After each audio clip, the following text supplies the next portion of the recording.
We are live. I was staring at nothing. So, anyways, thank you for joining, guys. Man, this is fun.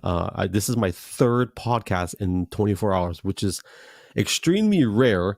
But thank you for being here. For all of you that are here, we are live on YouTube, Twitch, X, and also on Rumble. I will upload later on Spotify.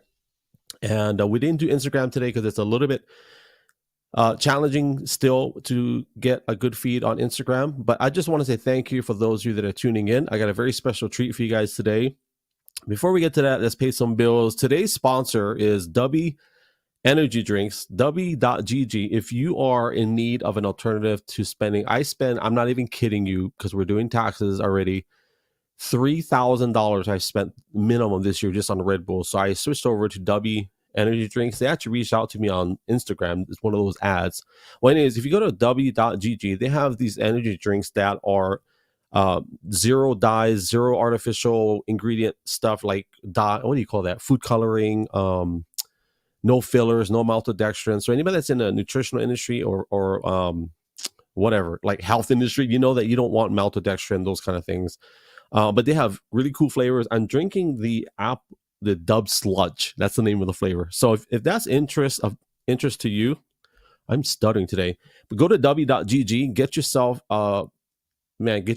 like a tub of DUBBY energy drinks. They have that as well as hydration formulas. And if you do my promo code is gLO 808, you'll get 10% off your entire order. And they ship legit quick. So if you haven't seen my videos, scroll through, you'll see it. So anyways, thank you for watching that corny little ad. But guys, today I have a very special guest, and I'm really blessed, honored, blessed. I don't have enough words, I think, in the language to describe when I have a guest of this level. And I'm not puffing him up to like give false praise, but I am honored and blessed to have this gentleman here with us today. His username is in the title. He is a former Marine. Well, once a Marine, always a Marine, but that's part of his title. If you look at him on social media, that alone really blesses me to know that we're able to do what we're doing right now because of people like him who fought for our freedom to be able to enjoy podcasts and do things like this. So, of course, he's a family man, 3 kids, beautiful wife, and we'll talk about that in the broadcast. But we're going to get a chance to know him. We're obviously going to talk God, politics, family. We're going to talk social media, obviously, since we're here on X. We're on all social platforms. And just, if you got a pen and paper handy, you might want to take some notes because I think we're going to learn something today. So family, thank you for being here. In about 30 seconds, you're going to meet a very dear friend of mine, Brother Carlos T. In about 30 seconds, stay tuned.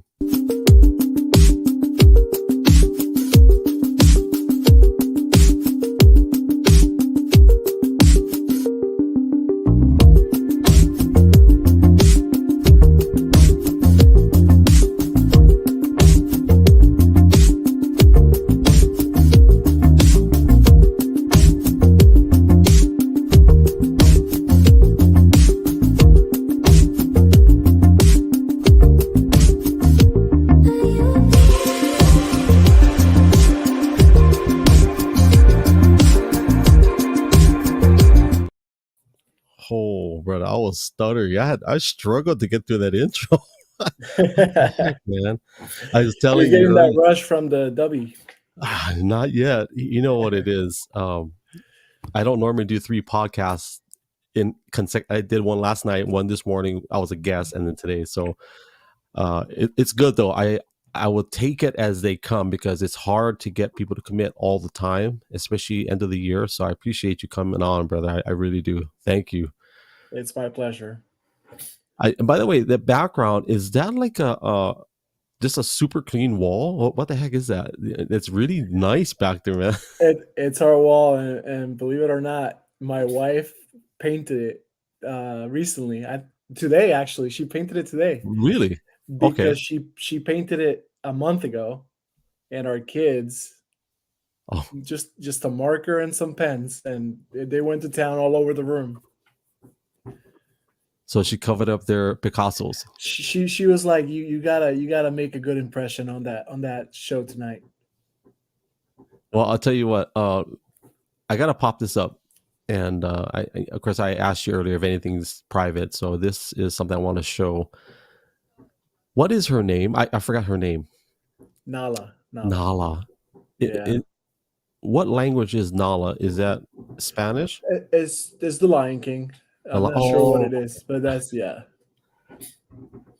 and I actually did read part of that story where she kind of walked you through some stuff, and even your sister, I believe. Oh yeah. Yeah. So I got her when she was 8 weeks old, and I was still in high school at the time. And then after high school, I went through a rough breakup, and just life happened. And I had her, and then she was there with me. I was spending a lot of time walking her, just spending time with my dog, and I was trying to be lonely. Just wanted to keep to myself, working and stuff. And then something similar happened with my sister. I was in the military, and she had her, and she went through some personal stuff, and it was the dog that was there with her like the whole time. I love dogs. And if anybody doesn't know, I got two bulldogs, and I think this is that a golden retriever? It is, yeah, Yeah, they're super smart dogs. Like really smart. Like teaching them how to do things. Like my dogs, yeah, they don't want to do tricks. They just want to run around and play. But yeah. I so, have a boy now, a younger one, oh and really? because my sister lives with Nala, so we have another one named Leo. Nice. It's funny how they know. And obviously we're not going to do a show about dogs, but we got to talk about dogs. But like, it's funny. It's funny how they know. Like my dogs know when we're stressed, where they Hmm. pick up on it, and they begin to growl, like as if they're going to come out there and protect us. We got two girls, two bulldogs, and they sound vicious when they start growling. I feel sorry for whoever enters my home. Like I really do, because I won't be able to stop them. You know, if anybody poses a threat to my kids, I'm sorry, brother. Like I can't even pull them off each other. So yeah, well, They're great. Dogs are great, man. yeah, I gotta ask this one. What the heck, bro? So my wife did a photo shoot, and that was in the beginning when she first started taking up photography, and now she's doing it professionally. But this was one of her a couple months into her uh, photography journey. We went to the beach, and she just went to town, and I started posting with my truck. Now that's a Tundra, right? No, what is It that? is. It is. Yeah, It is. that's before they went to the twin turbo V6. Yeah, that's the V8. V8. Yeah, don't sell it. No, it's Don't. gone. But Oh, it's been over a year since I got rid of it, but I'm gonna get another one. the twin turbo V6s are nice, but that V8 you can't beat that V8. That V8 is a 5.7, I believe, if I'm not mistaken. Yeah, Yeah. yeah, Well, I'm gonna that's cycle right. through a couple photos. This is That's my grandparents. oh, your grandparents. Okay. Yep, they just celebrated their 54th, Fourth, 54. yeah, anniversary, and they were a great example for me growing up. I lived with them for a while. They look really happy in this picture. It's surprising. My grandpa does not like pictures. Yeah, yeah. Yeah, my grandma's all about it, but my grandpa, no. He's like, no.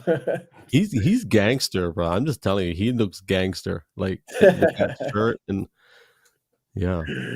He's funny. He's funny. He has his moments. He likes to crack jokes, and yeah, he's a blast. This one is, of course.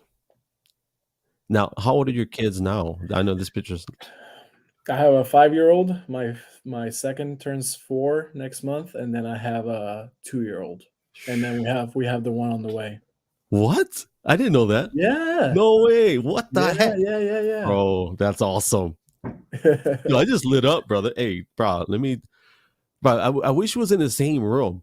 But you know how crazy awesome that is to have four kids, bro? That's Well, yeah, that was the compromise in the beginning. My wife and I, when we were dating, we talked about it, and I wanted 5.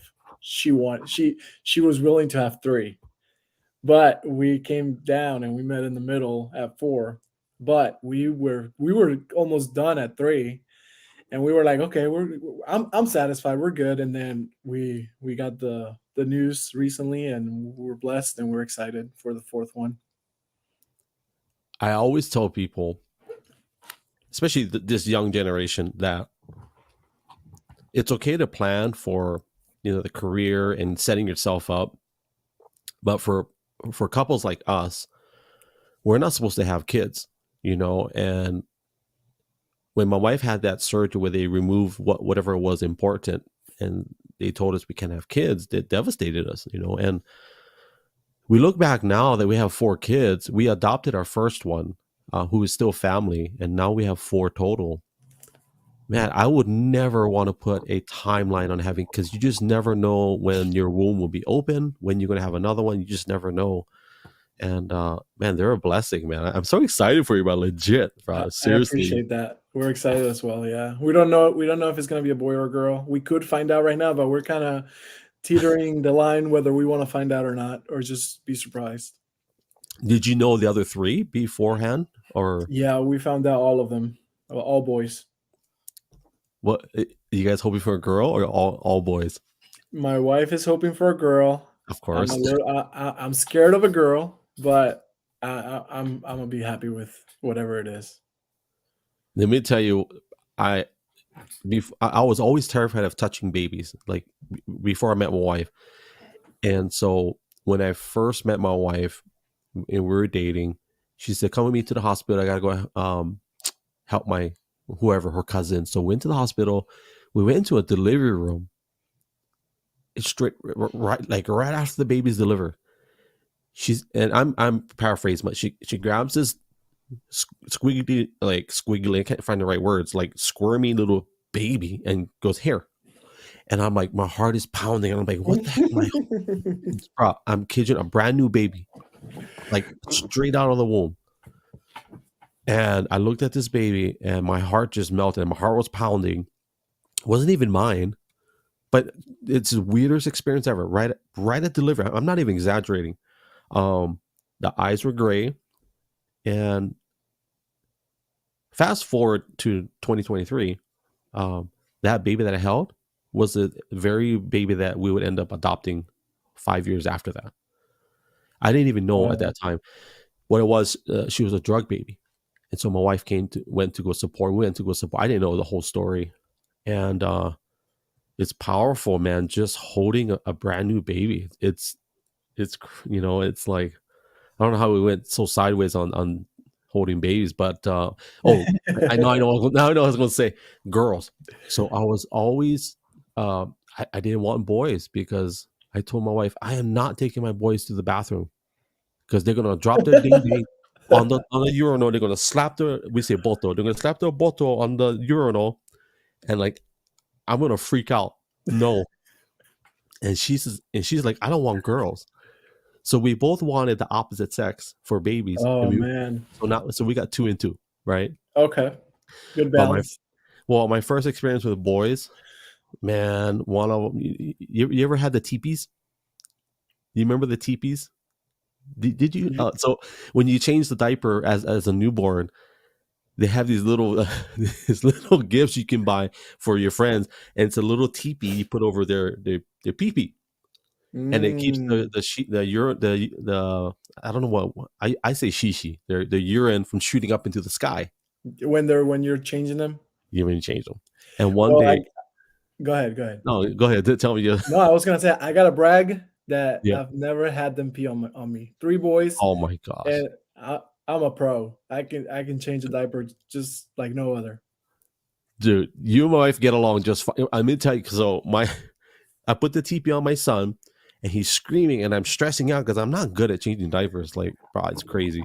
I use like 30 wipes just to do one change. And so my son, his when he started to go make shishi, it shot the TP off, and the thing went straight up into the sky and right into my eardrum. And I was freaking out. And I was like, "Hon, help, honey, help." And she's like, "What? Oh my God, Gregory, it's just do it." And she But my wife, she's in the room next to her. She's like, "Yeah, that's my husband." Yeah, so yeah, but I was bad with Oh boys, but man, man, they're a blast. They're a blast. oh, I'm legit excited for you, man. Like for I real. appreciate it. I appreciate that. Well, let's put up your queen so everybody can see. For those that don't know, No, that's a good photo, bro. thank you. We that was a couple weeks ago. Oh, that's We recent. Yeah, we don't get to go out much as a couple because we live away from family, and we it's hard to trust people, and we just Mhm. we've gotten caught up with the business and everything. So this time my sister was in town. My wife asked her if she could watch the kids. She lives only about 2 hours away, and she came up and she watched them for the night. All she had to do was put them down, brush her teeth, and put them down for bedtime, and we were able to enjoy a night as a couple, and it was a great time. Man, you definitely gotta have date nights. And I know it's Yeah, hard. yeah, that's Yeah. something I want to prioritize 2024. It is hard, and I totally understand. Like here, because so for those if you don't know my story, technically, all of my still my taxes, I pay taxes as a Hawaii resident, but I'm in Oregon, and so the whole reason we're here is to help take care of my brother who had Hmm. quite a bit of medical issues, and so we're fortunate to to be here and also still go back and forth and do ministry in Hawaii, but we don't have the same family here to if our kids needed someone to watch or be with them, and I totally understand that. Like it's Yeah, hard, you can't just trust anybody with your kids, right? yeah, Yeah, yeah, it's hard. It's hard. I even have a hard time with family. I mean, not that I don't trust them, it's just they're my babies. Yeah, no, No I, more. I'm the same way. Yeah. I'm 100% the same way. I will not leave them. This is just me personally. I know I won't let them spend the night somewhere where I'm not with them or my wife is with them. Like I can't have. Well, I'm not open to it yet for them to just go spend the night. Like with if we've had grandparents ask if they could take them to like Disney and things like that or something, Yeah, and that's just not something I'm comfortable with. let's talk about that. Let's Okay. you know I'm the same, and it's not a trust issue. At least and some people may disagree. I think for me, it's more of it's my job. Yeah. You know what I mean? It's. I actually had a guest, family. She was a clinical psychologist. She was one of my Mhm. guests on my podcast, and we talked about. I don't know what number. I'm gonna throw a fake number, but like 80% of abuse, whether it's physical, sexual, mental, or are usually with people that are trusted people. Yep. Mhm. Because and it's not. Yeah, and I'm careful how I say that because people get hurt feelings, but Yeah. it's when uncle or cousin, we don't know what they're struggling with. We really don't. Yeah. And let's be real, you and I are guys. Like we know exactly what guys look at. We know what guys struggle with. And so Mhm. given the wrong time or place, man, God forbid something happens. To Yeah. where yeah. Yeah, and then I mean, I find it interesting because I grew up in a way a little bit the opposite way, but I guess I mean times have changed, and also I grew up more with my family was really close knit. Like I used to go spend the night at my aunt's all the time, or I used to go to my great grandma's house and spend the night, and I mean I always felt safe and everything, and it was a great time, and but now I don't know, and now that I have kids, I see it differently, and it's also we live far away from everybody. So it's been I haven't had to entrust them into somebody else's care. So we're blessed for that, by the way. I'm grateful that we get to raise our own kids, and we get to instill the values that we want to instill in them, and just raise them how we want to raise them. Are they at home with you guys, or do they go to like daycare or school? My oldest is in kindergarten. My Kindergarten. second will start pre-K next year. Okay. and my youngest, he'll be at home for a couple of years. Okay. Now, do you think your military background had an effect as far as the parenting, like what we were just talking about? Do you think that had any? Uh, Not really. no, not really, How not many really. years? How many years were you in? I served 4 years, so 4 years. I did one contract, and then once my time was over, I separated. Well, you protect the American dream, and now you're living it. So, Yeah, it was. I don't even know what got me to join in the first place, but man, it was a blast, and it was an honor, and it was my pleasure. I truly enjoyed it. The friendships that you make, the experiences, the values, the lessons that you learn, and the benefits that you get afterwards. Everything just adds up, and everything is a blessing. well, you can go to Hawaii and stay at the Halikoa Hotel for a very good rate. You just got to reserve it a year in advance. Okay. Super. Well, Okay. actually, you're in a tropical place already, so you don't really need to. But yeah, they have a beautiful hotel in Waikiki though that for military personnel. Okay. Yeah, super good rates, and like they really take care of you guys, like for real. That's Yeah. awesome. So where did you start? Like, did you go overseas? Where did you go? Yeah, I did my basic training in South Carolina, Paris Island, and Okay. then I did my training for my job at in North Carolina, and then right after that, I got orders to do a tour in Okinawa. Okinawa. So I was in Okinawa for 2 years. It was a good. That's where my wife and I got married, actually. Really? Yeah, she came out there for 9 days. We got married through their uh, civilly through the court, Yeah. and then it was like a marriage slash honeymoon at the same time. You gotta tell us that story. I'm gonna put you on I'm put you on a full screen, but you gotta tell us, walk us through that whole whatever you can share with that 2 years and then meeting your wife in Okinawa. Dude, that's a cool place, bro. Oh, it's amazing. So we actually met in high school, and we had one class together. We became good friends, but at that time we both had boyfriend, different boyfriend, different girlfriends, and we were just good friends. We had a class together, and then we graduated. We were in our own separate ways, and then we had friends together, mutual friends that we hung out with right after high school.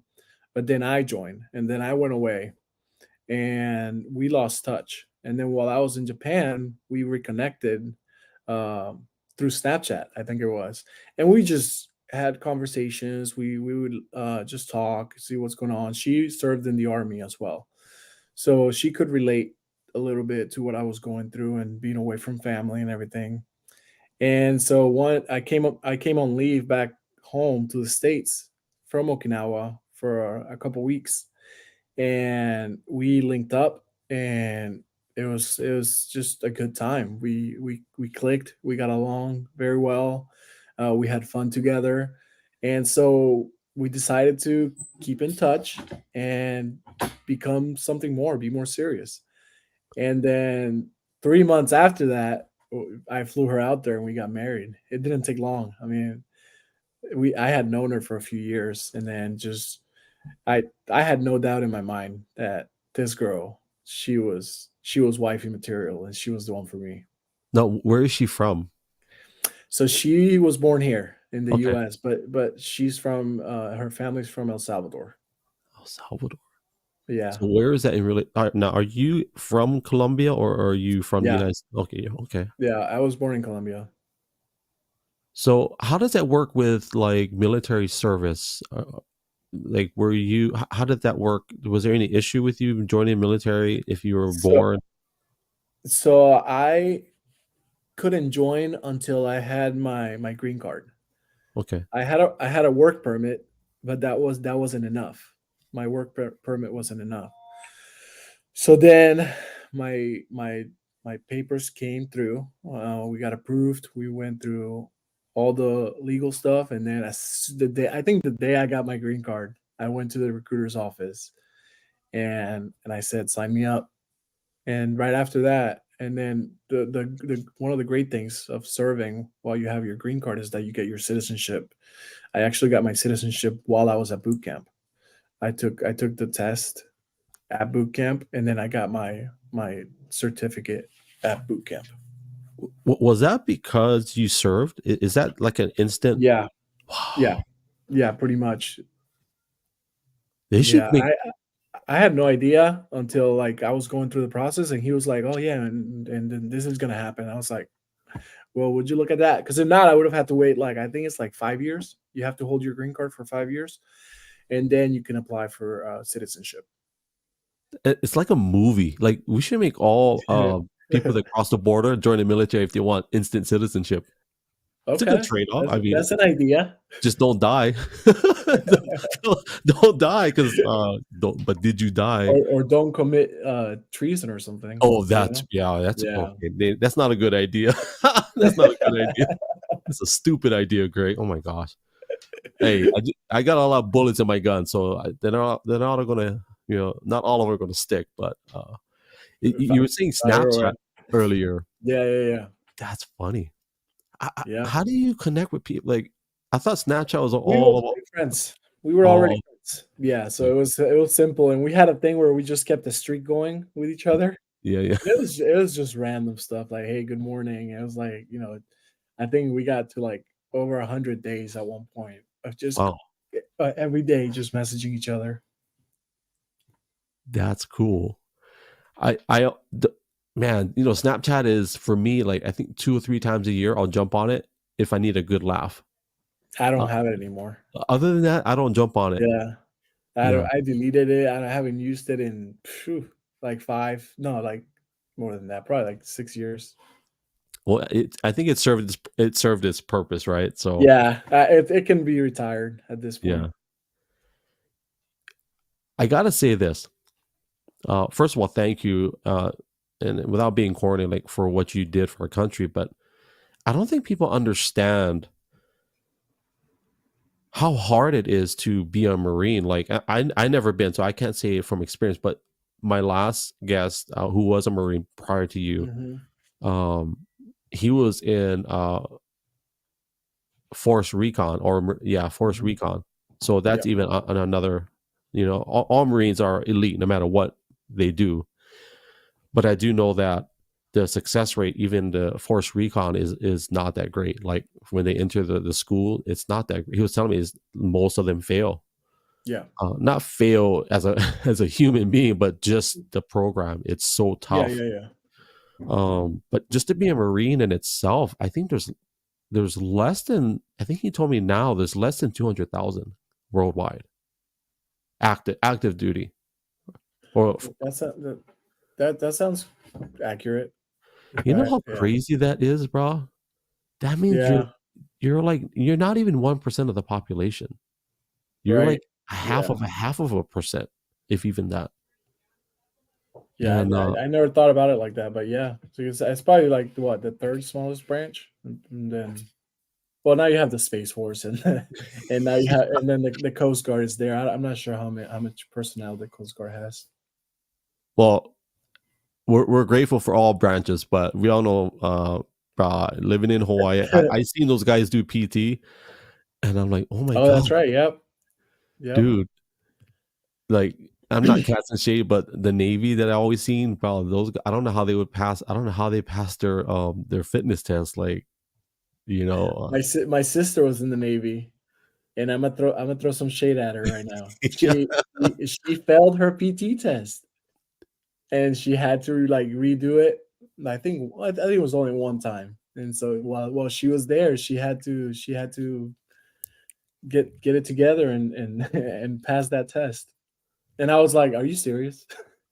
I gave her a hard time about it, but we haven't talked about it since. Brother Sean from X, what's up, my brother? And we got Tala, who is on X as well. I love the fact that we can see comments now. Before they took out the comments, but here's an honest question. This is a very serious question. I think the reason why the Marines have such an advantage over other branches in the physical aspect, um, it's the shorts, bro. Like, what the heck, bro? It's 2023 and they're still wearing Daisy Dukes, bro. What the heck is up with that? I gotta ask you that question. And do you still wear them? That's the next question. I don't wear them anymore. Hey, But this picture's pretty borderline. Let me just pop this up for people that came in late. This is pretty close, bro. I mean, it's not quite there, but I mean, look at that. It's getting yeah, yeah. I mean, they're probably the same. Probably a little longer, but yeah, yeah, yeah, those are a token of pride in the Marine Corps. yeah. I mean, you every 4th of July, every Veterans Day, we'd see Marines. They put them on. Not even PT. It was the weekend or something, and you'd see them wearing them with their boots and an American shirt, and they'd be cranking back beers or something because it was just celebrating the holidays. So you see stuff like that pretty often when you're in the barracks. Well, I'm gonna catch shade of my friend Edwin Moreno out there in South Carolina. Brought ditch the shorts, bro. You've been out of the Marine Corps for 10 years now. Wear some knee length shorts, my brother. Like, but he swears by them. And of course, he wears his long white socks that go up to mid calf. I'm like, bro, come on. But on a serious note, man, I will say we're grateful, and you guys are literally less than 1%. The population. We gotta talk before we get. I want to talk politics because I love your prophetic declarations, and I'm gonna give you pushback on that. Just to let you know, because I don't like them, but I do like them. It's one of those weird things. But before we go into that, on your profile, you have obviously God fearing. Are you a Christian? Are you Catholic? I am. Christian. Okay, I'm a Christian. Yeah. nice. And how long now? Would you say Uh, my whole life. your whole life? I grew up, yeah, in a Christian household, and I'm so grateful for that Yeah. because if it wasn't for that, I honestly don't know what I'd be dealing with today because of everything we went through as a family, whether it was um, domestic violence and stuff like that, and moving countries and just the loneliness and all that. If it wasn't for my faith and for my upbringing and knowing that who God is, I don't think I think the outcome might have been differently as far as like how resilient I am. So my faith has made me a very very resilient person. I don't stress over hardly anything. Like anything can be thrown my way, and I'm pretty level headed, and I know where my strength comes from. If you wanna say that, Amen. Hey, I'm pretty confident in that. amen to that. Especially in today's generation, there's a lot of, and to all my ex family, I'm not casting shade at you by any means, but there is a lot of talk and discussion that would appear uh, the right things to say. Um, but as a believer in God and believer in the Word, and there's a lot of things that are being discussed that if you're not careful, if you're not rooted in the Word of God, you're going to be pulled and strayed to doctrine that may not be healthy for you or your family. And a lot of people, well, as long as I, just look within myself, and there's a lot of popular words out there like self-help, self-care. And I Yeah, get all that. I appreciate that. But I share with Dr. Heath today, at the end of the day, the center of focus of everything in my life and my wife's life is not like, it's not a numerical order like God first, wife second, kids third, job and all that. There's only one number, and it's him. Everything, it's centered around him, and yeah. everything that we do should pull in alignment to what he wants for our life. And so, but yeah, I do appreciate you being very upfront with that, like on your profile and even on your post. Um, that's a good landing spot, but we're going to jump over to DeSantis. Let's talk about him for a second. Tell me Okay, why. let's talk Okay, about. why is he going to win? Well, if you take a look at everything he's done in Florida, it if you take a look at everything that's happening in Iowa and where the country is and where the country is headed, he is a guy that has shown great leadership throughout his years as an elected official. He spent time in Congress, and he's been the governor of Florida for 5 years now. And what really opened my eyes to politics a little bit more, I guess, was the COVID, and I think that was a turning point for a lot of people. And moving to Florida, pretty much in the middle of it, because we moved here in 2020, and then experiencing the difference from what you were seeing on the news and experiencing what was going on here in Florida, which was we were just business as usual. Everything was opened up. I was working normally. Um, and then so I see that. I see that he took one approach to start with. He followed the path that everybody else was following, which was let's shut it down, let's figure out what this is. And he was one of the first one, or if not the first one, to open up the state and say, we got to keep this going. I don't know how many people lost their businesses because they had to be shut down for a long period of time. I don't know how many kids were affected because mentally being stuck at home just wasn't healthy for them. And then you look at the stuff he's done for me, the bill that he just signed. HB1, right? Well, that's one for school choice for my Okay. child. Child is in school because of that, in a private school, but also the heartbeat bill, which was 6 weeks. He signed Mm. that, and for me, I'm pro life, and that's a huge thing for me as well. And then you look at the economy. He paid down state debt. I think the debt per citizen of the state is like $661, and that's like low compared to other states. Education, I think the state ranks number one. The economy is pretty good, no state taxes, but that wasn't him. But I'm just saying, like those are some of the benefits of being here in Florida. He just showed great leadership. And then when I join spaces about DeSantis and I hear people on the ground in Iowa, he's gotten the most support from that state. So that's why I've been doing it for 45 days. No, I started on the 45th day, counting down. So I've been doing it for about 29 at this point. And I've been posting 45 days until DeSantis wins Iowa, and then 44, 43. And I've been pretty consistent with that daily because I truly believe it. Just hearing the people on the ground, seeing the support that he's gotten from state representatives and the governor, I just believe, I'm confident that he's going to win Iowa. I do have a ton of respect for him because of the pandemic. He treated people like adults Yeah. and not children. Hawaii was the very last state to open up. Yeah. And it's so ironic that they're the 50th state in the union. They literally are they're literally the last state to open up. I think Hawaii had the worst hit of all the states economy wise in terms of small business. I talked about it the other day, I think with Tala. I think it was Tala. Yeah, with Tala. How Costco, Sam's, all your major stores were allowed to stay open because they were deemed essential.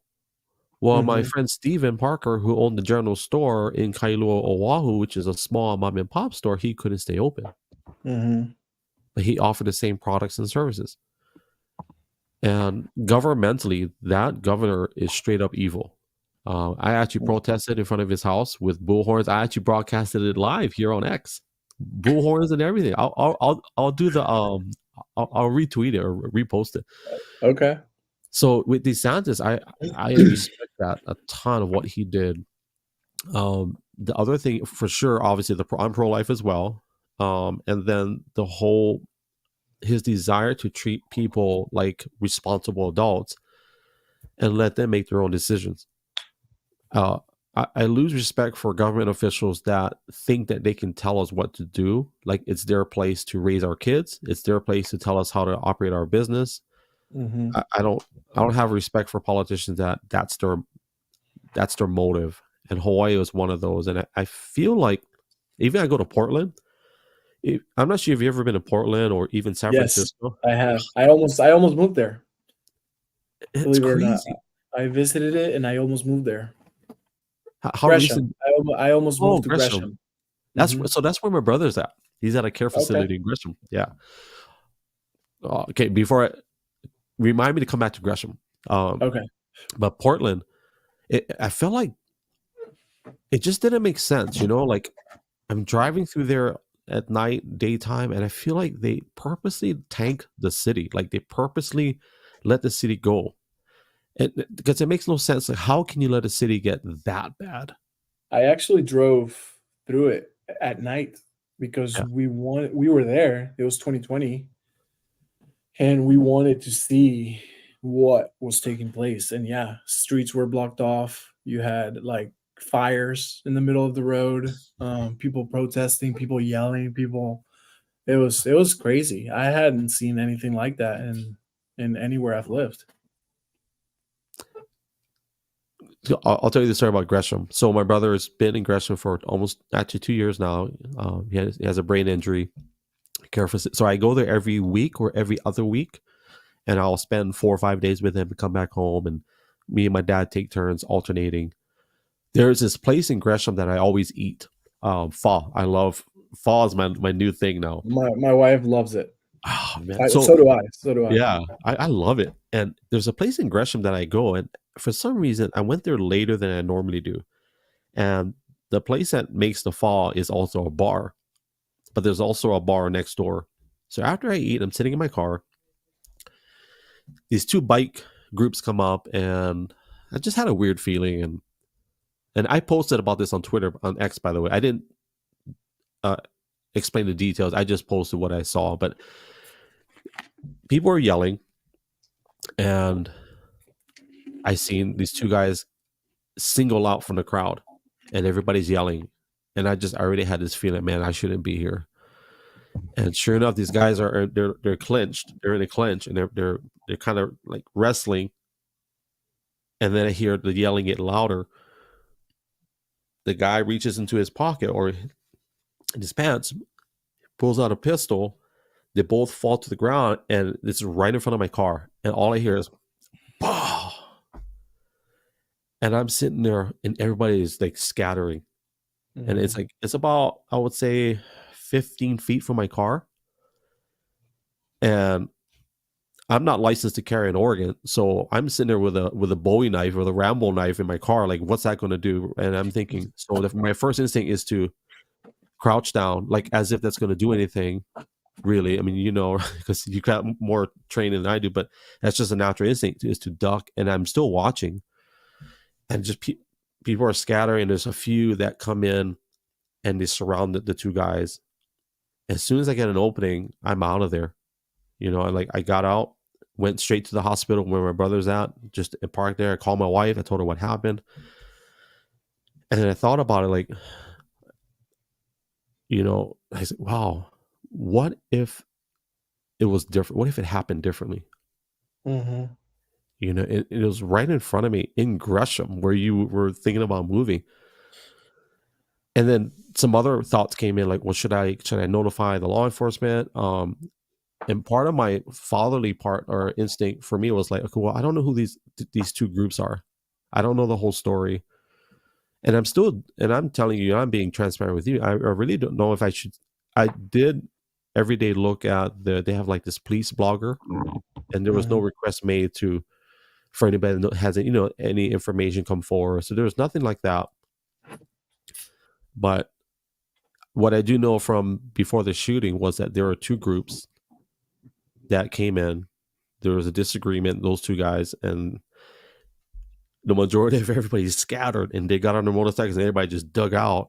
And there was a handful that stayed, and I don't know if they grabbed the guns because I was out of that point. But that's in the Portland Greater Metro Gresham area. That's Yeah, uh, man.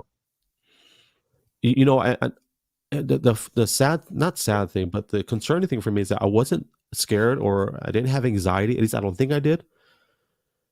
But my heart was broken.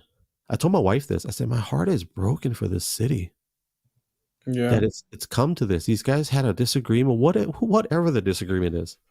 It's such a beautiful state. Such a beautiful state. Yeah. And it's like, I've gotten pistols. I've done pistol safety courses. I've done firing ranges. I know what it sounds like. I know what it feels like. But that's the first time I ever seen someone open fire on someone, Hmm. and it felt terrible. Like, it felt different. It didn't feel, even when I fire a handgun, if it feels good, it's a good shoot when you when you hit the target. It's like, but to see it on a human being, man, it was surreal. Yeah. Have you ever seen anything like that in your years of service? No, thankfully I didn't, but I have seen just the outcome Yeah. of, because I grew up in Colombia, and it's a lot, it's less safer than it is here, and you do tend to see things of like robberies, and I saw a man that had been shot, and I saw him, he had already passed. So that's something that I experienced at a very young age. I was very young, and so that's stuck with me forever. And that's in here. Like, do those Yeah. images ever pop up like at random times? When I think about it, just when Yeah. I think about it, I see how the guy looked. What was like? I didn't see it happen, but I think I missed it by a few seconds because I got there, and it was already, people were starting to surround the car and call the authorities. But yeah, that's the only thing I can really think of something that uh, that extreme, I guess, if you want to say. So when did you actually leave Colombia? I was 1 month shy of turning 13 years old, so I was a teenager. Wow. Yeah, And big shock. do you go back often? I've been twice. I've been twice. Yeah, I took my wife and my kids for the first time, and they got to meet everybody last year. Actually, we went for my cousin's wedding, and then it was a great time. I would tell you this, it's beautiful. I saw this. It's Yeah, obviously a tourist video, but yeah, yeah, it's beautiful. My gosh, the yeah, beaches, the jungles, the hummingbirds, brah. The hummingbirds is yeah. legit. Not to brag, but Colombia is like the third most beautiful country in the world. No It's brag, ranked just is ranked the third. It's got everything. It's got the jungle, like you said. It's got beaches. It's got mountaintops. It gets snow in certain areas. It's got everything. so they're third. So I guess Hawaii will be number two. Yeah, yeah. We got all that. We got Maybe, snow too. maybe. No, you know what? I'll give it a two because we got the safety and security of the United States. So there we go. Okay, We got number okay. two spot. Yeah, yeah. Plus, we got the Marine Corps base right there. Yeah, Yeah, I had man. a, I had a friend stationed over there. That's a good gig. If you ever get Oahu, that's a good gig. Oh, I'm not sure if it's better than Okinawa. Okinawa is a beautiful place, I'm sure. Yeah, when we were there actually for those 9 days, Yeah. my wife and I would be driving down the road, and I'd be like, "Let's turn left here," and we just turn to a random street. We'd get lost daily, just taking. We found some beautiful beaches that way. We found some great restaurants that way. And it was a good time. So, with the 2 years in Okinawa, did that improve your palate, like for foods, like eating raw foods? Did it? I wasn't eating all that back then. No, I you was eating wasn't. sushi. I Yeah, was I yeah, was trying the raw stuff, but I wasn't like a whole lot. I was having ramen, obviously sushi, fried rice, things like that. It was, and they'd bring you the bowl of rice, and it'd be sizzling because it was so hot, and you have to mix the egg in because yeah. it's raw in there. Oh man, it was amazing. You put the soy sauce at the top and mix it. Yeah, but that I wouldn't even I probably wouldn't even eat that today if I went because I changed my whole eating habits. Yeah. Yeah. Well, let's get back to DeSantis. So, what is it about Iowa? I meant to ask, what is it about Iowa and DeSantis? Like, why Iowa? So Iowa is the first state that is gonna, I guess, elect or who they want. the candidate for the general to be, and they do a caucus. And from my understanding, I'm no political geek. From my understanding, is very personal. It's very like people gather, people discuss, people engage, people, I think people talk to each other about, hey, this is why you should vote for this guy and they just it's very, very um personal.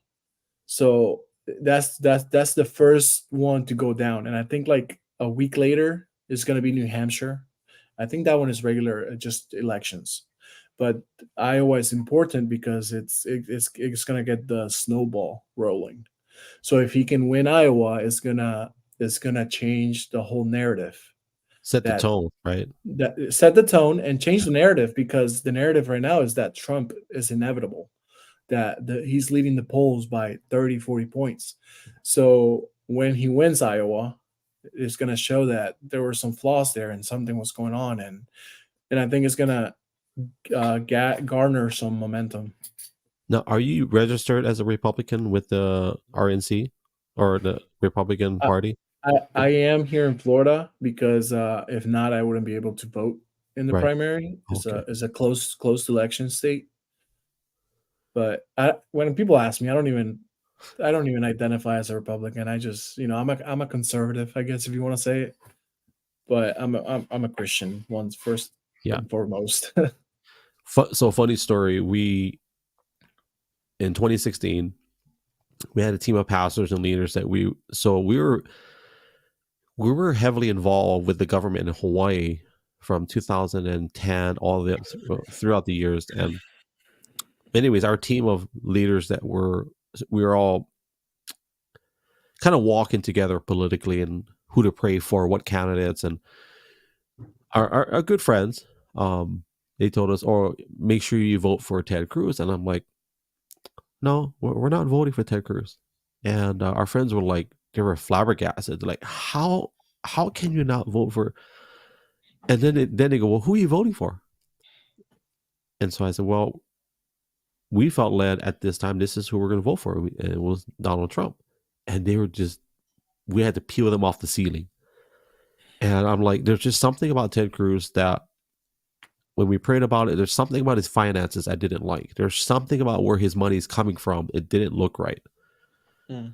And they said, well, what do you think about, Trump? And I said, well, look, we're not voting Trump for his morality. I mean, that's Yeah. not, I mean, obviously, and we look at it biblically, there are a lot of leaders that were put in place that were not godly men that God had used, like Mhm. Nebuchadnezzar and Darius in the Old Testament. But I'm not saying we're not equating Trump to that on a biblical scale, but that's what our conviction was. But there are some things that we had to pray about. Like, we are registered as a Republican in the state of Hawaii, but we're not Mhm. Republicans. That's just the party that gave us a candidate that we needed to vote for. And I agree with you. Like, we're not Republicans. Like, first and foremost, I'm a son. I'm a father. I'm a husband. Like, I'm a child of Mhm. the King. That's, I vote for whoever God tells you to vote for. Um, Mhm.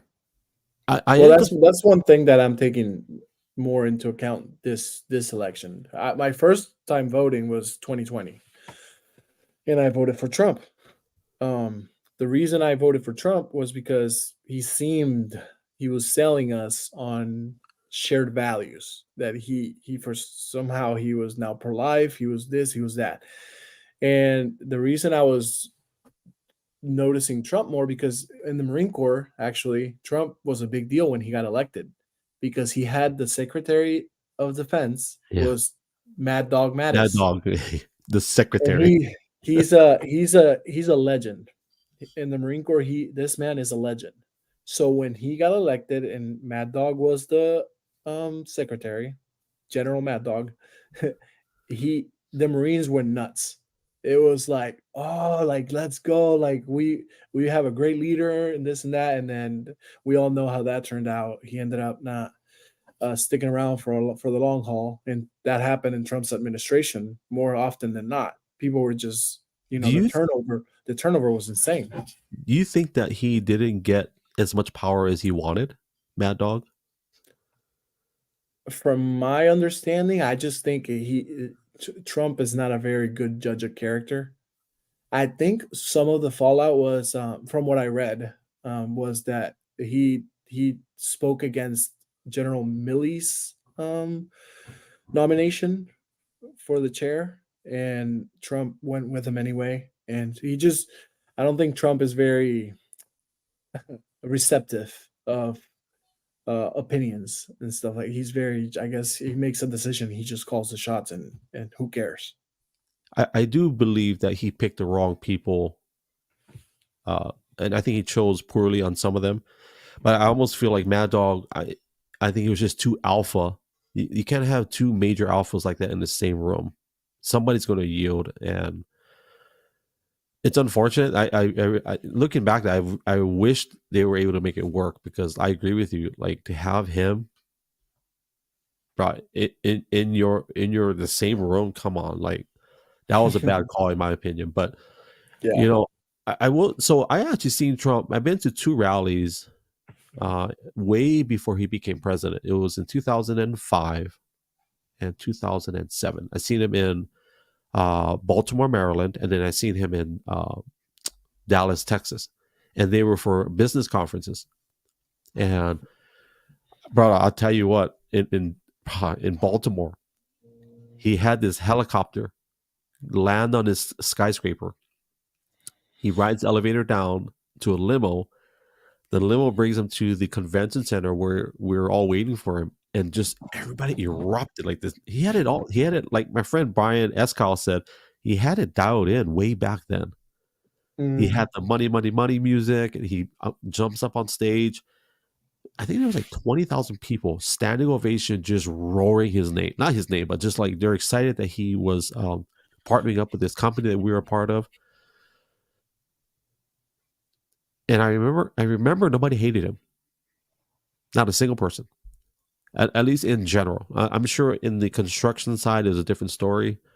But I remember that when he spoke a lot different. He spoke with big words. He actually used big words. And I find it so ironic, when he got into office, he used like 9 words. It's going to be great. The country's going to be like the greatest we've ever seen. She's ugly. She's a pig. She's the dog. That's it. Like 9 Yeah. words. Mm-hmm. And I found it so strange that he got the election on 9 words, versus when I first seen him all those years ago in a business conference where he used big words, and he is very eloquent in speaking. And I was like, that's such a strange. And I know part of it is it was a approach that he took, and I believe that's how he got the election, was just that. I think Brian Escal said in one of my podcasts with him, he says he had this guttural, like, deep down here, we're gonna win, like that, versus Obama, who you need a college degree just to decipher what he's trying to tell you. You know, you know. But I don't think Trump is a shoe-in. I don't think so. I don't care what the numbers are saying. I am concerned about, what if all these roadblocks that they're putting up against him doesn't work, right? Colorado just approved them again, right? Yeah. But then there's another state. What was the other state that I think they're Maine. Maine? Mm-hmm. So my question, and maybe you have thoughts on this: what happens if they keep putting up these roadblocks and none of them work? What is the next logical step? Realistically, we don't want to talk about it, but what is, if they're that adamant on trying to stop him from getting into office, what is the only next logical step? Where my theory is that he is going to from what I understand, he is going to get convicted of, he's got 91 charges against him. And I think there's like a 95% conviction rate in some of those. And from what I understand is, from what what I'm gathering, and what I would guess is that this is all taking place also, not just because he did some illegal stuff, because he did, but also because they can beat him. I think they realize that they can beat him, because Trump he has his base, his supporters. He has lost several, because we're like, me personally, I'm just tired of it. I want people to focus on their jobs and just run the country. But I think that Trump awakens something in people that oppose him that gets a lot of people to vote against him as well. So my opinion is that some of these things that are happening may not hold up, but they're giving him a little bit of a boost and making his supporters want to vote for him even more. They're trying to make him a martyr essentially, and I think they're hoping that that will get him enough momentum to win the primary and become um, the nominee for the general. And I think if whether it's Biden or whoever it is, I don't think Trump has a shot at beating anybody that he faces. Tucker Carlson and I forget who else mentioned it, but Tucker Carlson asked Trump to his face, and I'll pull up the clip if I can find it later. He says, "Aren't you concerned that they're going to try to assassinate you?" And Trump didn't answer directly. He didn't answer the question up front.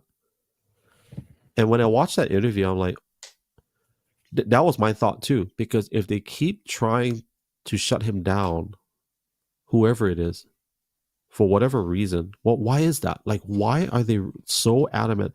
I'm not talking about the charges or anything. Just, it's like I said earlier, like nobody hated him until he got into office. Really. I mean, we really think about it. Nobody did campaigns, smear campaigns on him until he got into. And once he got into office, it was very clear that they had it out for him from day one. As a matter of fact, even before do you remember the correspondence dinner back? I think it was in 2013, 2014. Obama was speaking. I wasn't involved or so engaged with it. Trump was in attendance because he was one of the donors. Yeah, you got to spend a lot of money to attend this dinner. And Obama dedicated like 2 to 3 minutes on just ridiculing Trump at the time. And he didn't announce that he was going to run. But Obama made a video of the Trump. I think I've seen clips. Yeah. Yeah. And what they're saying is that was the day that Trump said, you know what? I'm gonna show these guys. Yeah. And like, politics aside, if you and I are in the same room and you made a video about me like that, I'd be like, wow, brother, this bugger like scrap. You know what I mean? Like, to make a video like that and ridicule me in front of all these people, all these my peers. And I don't know what prompted that. Maybe because I think Trump was bad mouthing him in the media. That's what it was. But for a sitting president to make a parody video and broadcast it in front of the entire world to ridicule Trump, I think that was a moment Trump said, "Okay, I'll show you." It's like right. But up until that moment, politically speaking, nobody took him seriously. Yeah. If you remember all those videos, everybody is saying Trump will not get into office, and people were laughing him, and I'm like, well, at one point, Hillary had like a 91% chance of winning. So that tells you how much you can trust these numbers and those the polls. guesses. Yeah, the polls. So I testified in front of the Hawaii State Senate back in I can't remember what year it was. I think it was 2014. They were passing a same-sex bill. They were trying to pass the bill without the public knowing. There was 10,000 of us every night protesting in front of the state capitol, to where they say, you know what? Okay, we're gonna have to pause this session. Let's get you guys written testimony. We all did written testimonies, and we all testified in front of the Senate. I cited a poll that was in favor of letting the people decide the outcome of this. It was called SB1, which was same-sex bill. Well, the poll was in favor of the people. So when I cited this poll in front of the legislators, I did my written testimony. I cited the poll, which was on a news station. After I'm done, what happens is, after the first batch of people testify, the lawmakers will decide if they're going to call anybody back to do a rebuttal. I was one of those people they called back for a rebuttal, and they said, Mr. Lopez, do you understand what a Gallup poll is or Nielsen's ratings poll, whatever polls they said? So I said, Mhm. I do. And so they said, do you understand that there are polls that are certified? All this fancy big words they're using. So I said, I understand. And I already knew where they're headed.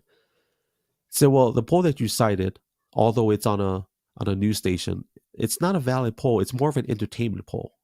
That's what they were saying. So I'm like, okay. I let them finish. I said, with all due respect, if this poll were in your favor, you would not be having me up for this discussion. Let's Right. be honest. And I just turned around and walked away. And that's true. If the poll was in their favor, we wouldn't be having that discussion. But those polls, I get it. They don't reflect. They don't necessarily reflect the entire body of the population of people. I mean, who knows Yeah. who they're paying to And do these I polls? think, yeah, you can like pretty much tailor them to what you want the answers to be, I think. So, Yeah, but I'm no expert, so I'm not. I'm not either. Okay, so here we go. If no, I gotta save the question for last. But who's going to be his running mate? That's probably one of my. Mm. There are names thrown out there, but you just don't know. I mean, Kim Reynolds from Iowa is a is an option. I think Massey, the congressman, is an option. Chip Roy, the congressman, is an option. But who knows? I don't know. Maybe Glenn Youngkin, if I don't know if he backs him. I don't know. There's so many options out there. What about Christy Nome? She's a big Trump supporter, Yeah, but like and let's say and it goes, she's been taking shots at DeSantis this campaign and stuff. but we're talking about politics and government, right?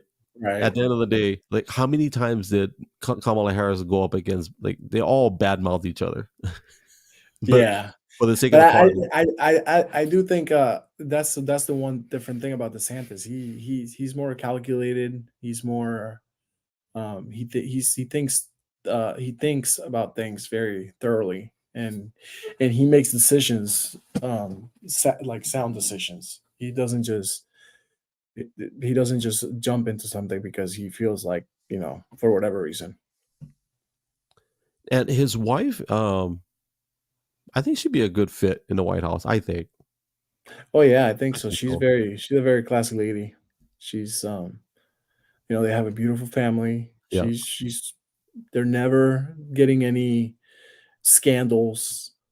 No, they're all business. That's how they've been leading Florida. It's all business. It's all, let's get these things passed. Let's handle business. Well, I got to ask you this though. I think it was the first debate when they asked if Trump gets a nomination, will you support Donald Trump? Do you remember that question they asked everybody?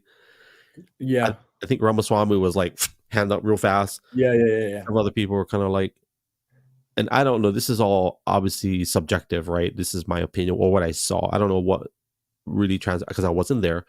But Yeah. DeSantis looks left or right, and then he raises his hand. Well, he already signed the pledge. In order to debate, you have to sign the pledge that says that you're going to support the nominee and you're just going to back him. So if Trump is the nominee, DeSantis has answered that question multiple times. That he signed the pledge. He's going to honor his signing of the pledge, and that tells you about his honor. But I think the way I took it, that why he was like all slow to raise it, is because when they did the whole thing, also during one of the debates, and they were like, raise your hand if who would you vote, or write down who you would vote off the island or something like that. Yeah, yeah. And he was like, no, what are we doing here? Like, are we children or something? Like, this is not what we're here for. So in my opinion, it was like, okay, you're asking me to raise my hand if I'm gonna back the guy. Like, we already signed the pledge. So the way I took it was like he was looking around like, are we really doing this right now? So I he I, was like, I agree. I he think was like, he was like fed up with it. He just kind of like raised his hand. that was probably for optics, right? To get that reaction. I Maybe. think they're calculated like that, right? With the mainstream media, they'll do things. Maybe you're right. Like, all right, like why would you ask? Like, That's how I would be like. I mean, and look at what they've gotten from it. Great clips that he's hesitant Good clips, yeah. that he might not do it, but the man has said, "I signed the pledge. I'm going to do it." Yeah, I think Trump's the only guy that hesitated in legit real. Like he's the one that said, like, without saying it, like, no, of course not. Like, if I don't get it, no, it's nobody. It's either me or nobody. That was Trump's Trump, mindset. Yeah, well, he's not. He doesn't want to sign the pledge, yeah. and that's one of the reasons he won't debate because he doesn't want to sign the pledge, and then his ego tells him that he's ahead of the polls, so he doesn't want to debate anybody. But also, I think it's fear because if you put him up there, questions are going to be asked. People are going to ask him questions and attack him and actually debate him. And I think he mentally, I don't see him like, I mean, Biden beat him during the debates. So it's hard for me to not think that he just won't do it because he's confident that he's going to win it. Why did Biden beat him in the debates? If so, what would be your bullet points on like why did he beat Trump in that debate? Well, overall, I think I don't think Trump is a good debater. I mean, he just isn't. He's a man that he likes to type behind his keyboard and you know say all these things and sound tough but he ultimately ends up folding. I just don't think he's a good debater. Not that Biden is either. I mean, but what we're not realizing is that Trump is going to be the same age Biden was when he takes office, if he takes office. And I've lost so much. Like my eyes were like open. Like, what was I even thinking voting for this guy to begin with? Like, I feel like so dumb that I even voted for him in the beginning. But it is what it is. Tala said he was coming down with COVID. I don't know. I can't honestly remember the debates, but I will say that part of the debate I remember. I think Trump is a great counterpuncher. I think if you haven't come up with an opening like art, to start something, I don't think he's that. But when you come up against, I think he's better at that versus because if you remember when he first started running or even campaigning and running, he didn't use cue cards. He didn't use teleprompters. And when I saw him in the two rallies in 05 and 07, he would walk up on stage with literally just a sheet of paper. And you could see it because they had him on a big on a big jumbotrons, and he he used a Sharpie. It's like I was saying earlier, it's so surreal that his language is different back then. A lot different. He's been doing TV his whole life. Yeah. Like, well, a lot of his life. Yeah. So it's like I feel like he's comfortable in those scenarios. He's comfortable with that kind of stuff. Well, but you have noticed the decline. I don't know. Well, I don't know if you have, but I've noticed a decline. I think he definitely. I think the first term, and I don't know if you saw the pictures of Obama. I met Obama. He came to Hawaii. We actually were hosting him, and his pictures are in my timeline. But I will tell you this, man, he looks old in person. Like on pictures, it looks, and he's not that old. Like there's something about being a public servant on that level. Yeah. I don't care who you are. And I respect every president. I don't care if I voted for you or not. I respect the fact that you sacrifice all of that to be of service, whether you legitimately did it to serve a country or not. After I met a former president, like organically, I'm like, okay, and I didn't vote for Obama at all. But when it was an honor to meet someone like that. And it's like, I respect that. And I agree with you. Trump probably he probably lost a few years serving 4 years in office, and I don't think Biden can handle. I don't think Biden can handle another year. Honestly, just no, it's too much. Like I would be mad if that was my grandpa. Like bro, what are you guys doing? You know what I mean? It's elder abuse at this point. Yeah, we can't deny that. Like when he starts going, you can sum up our country in a single word. Like, come on, dude. That's. But so if DeSantis gets in, his first 100 days. What do you what is his? Did he even put out anything yet? Like what he would like to do in the first 100 days if he gets in? Any idea? Yeah, I mean, he's put out the things he wants to do as far as he wants to repeal what Biden has signed, Green New Deal, Yeah. whatever. He wants to crank up energy independence. He wants to do the get the wall funded through money paid by people that are working here sending money back to their countries. So he wants to use I think it's called remittances or something like that. And those are some of the things he wants to handle. I'm assuming it would take place during the first 100 days. But he makes a great point that if he's gonna have 8 years to do stuff. He's gonna Right. have, and I think I was watching an interview or something. You don't really have 8 years.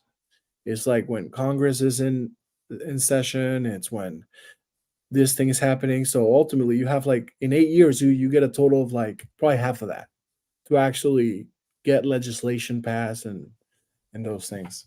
So that's why I think the first 6 months, that's when they do the most, in my opinion. They sign everything Mhm. to kind of get things, because once they get traction on who you are, they're not gonna, if they don't want to support you, they won't. Like Right. Trump's 4 years, no, like it's almost like once he lost support, it's like that their sole focus was to get him out. Right, that was the only focus after that. I think DeSantis is probably the safest choice in terms of, if you were to say, like, Ramaswamy, I like what he sounds like. I like Mhm. what he looks like. I don't They think, say he's the Obama of this yeah, yeah, of the Republican Party. and he's smart. So he took a page out of Trump's book, right? Like, he's on social media every day. He's going live, if not every day, every other day, Yeah. and he's doing it well. Um, I just don't know if anybody will support him. If I don't know if Yeah. anybody will agree to run with his playbook. I personally think he has no shot at the White House. Yeah, And I don't see it. I really don't. I mean, he's got a better shot than Christie, that's for sure. oh yeah, for sure. He's just there to bash Trump. I'm not. I'm not casting. Well, I am. But Christie, I swear, he's like the court jester every time we have an election. Like, he's the one guy you throw in there just to make people laugh. Or I know he's got a book coming out. Brian Escott was telling me he's got a book coming out, because I was like, why is he even running if he's got like 1%, 2%, even Yeah. 3%? Like, why? And I never understood that part of politics. Why do people run knowing they have no chance at all? Like, what is the purpose? Like, who's paying them to do that? I mean, they're getting publicity, and I don't know how the whole donations thing work, but he's got to be getting paid somehow to live off of that. Right. And you're getting publicity. Then you come out with a book, so people know your name, so they're gonna want to buy it. I just feel like you get something out of it. My personal conviction is, if I know I have no chance of winning, I could not sleep at night knowing that I kept an honest voting American from voting for someone Strung that, him along, yeah. You strung yeah, him along, yeah. yeah, I yeah. just I think I'd be the same way. I, but Ramaswamy, so you don't think he has a chance against DeSantis? No, I really don't. And if you notice what he's doing, I think he's really good friends with Trump's son-in-law, and Uh, he hasn't attacked Trump once, is that and he just Jared? yeah, and Jared, yeah. he hasn't attacked Trump once. He won't condemn him for anything that he did wrong, and he's just there. I think as a what's it called? He's just there to cause division and to he's kind of like I don't know what the word is. I can't think of it right now. But I think he's gonna support Trump when if Trump gets a nomination. And look what he's doing with the whole solidarity thing, that he's gonna drop out of those states that want to keep Trump off the ballot. Yeah, I remember seeing. So, Well, so I it's think some he's of these. just pulling stunts. It sounded good. I didn't listen to the whole thing where he said, and I'm paraphrasing, but like we need to like rally against these states that are gonna because Yeah. but it definitely sounded political in a sense that making it sound like it's for all Republicans. Well, Like yeah, and he tried to call out DeSantis and Haley to like do the same thing, and it's like I just don't think that that's the way to approach it. I mean, Trump puts his foot in his mouth a lot, so I don't well, know. let's be real. If I was DeSantis, I'm like, nope, that's your Yeah, that's what he said. He said I think he said it doesn't accomplish anything. What? So we're gonna not have a nominee for the Republican Party and just hand the White House to whoever the Democratic Party wants to put out? So are you what are your thoughts on popular vote versus electoral college? So I couldn't dive into that. Like Me I said, I'm not a political geek, well, I will but say I've heard arguments against the electoral college. I'm not an expert, so I can't give an honest uh I don't want to say opinion. I can't give an honest evaluation of it, but I can give you my viewpoint on it that coming from Hawaii, we only have 1 million people, 1.4 in the entire state. And Hawaii has always voted Democrat, even though the way we live is not Democrat, which is very ironic in Hawaii. So it alludes to the fact that, and I personally experienced that there is corruption in our government in Hawaii. Uh, Going back to the SB1, where they voted for same-sex marriage. So a lot of our friends that ran for the Senate, when we were in their offices the night before they voted, they shared an inter-office memo email that was sent to all the lawmakers. And I can say this now because it's history now, but in the email that was sent to all the lawmakers was, I'm going to try to get the right verbiage, but the email said, I encourage you or implore you to vote in favor of SB1 tomorrow morning to ensure that your state will get the proper funding it requires in the future for whatever your needs are. And it came from President Obama's office. Hmm. So what does that say? That says that if you don't vote for the bill tomorrow, you will not be given the funds that you may require in the future. So it was so the lawmaker that showed it to me, and our prayer leaders that were there was like they felt like the pressure. If they don't vote, they'll know who didn't vote for it. I mean, it's all public. That pressure was put upon the state of Hawaii lawmakers to vote for that bill from the office of the President of the United States. My question is, what is the President of the United States doing in a state matter, and why? Why is that? And that just proved to me that there is corruption even in the state of Hawaii. So when we talk about elections and electoral college, and it's like California has, I think, let's just say 35 to 39 million people. Yeah. If they go to popular vote, or Texas or Hawaii Well, is, the California has more registered Republicans, yeah, actually, from what I just learned this like a couple days ago. I didn't know that.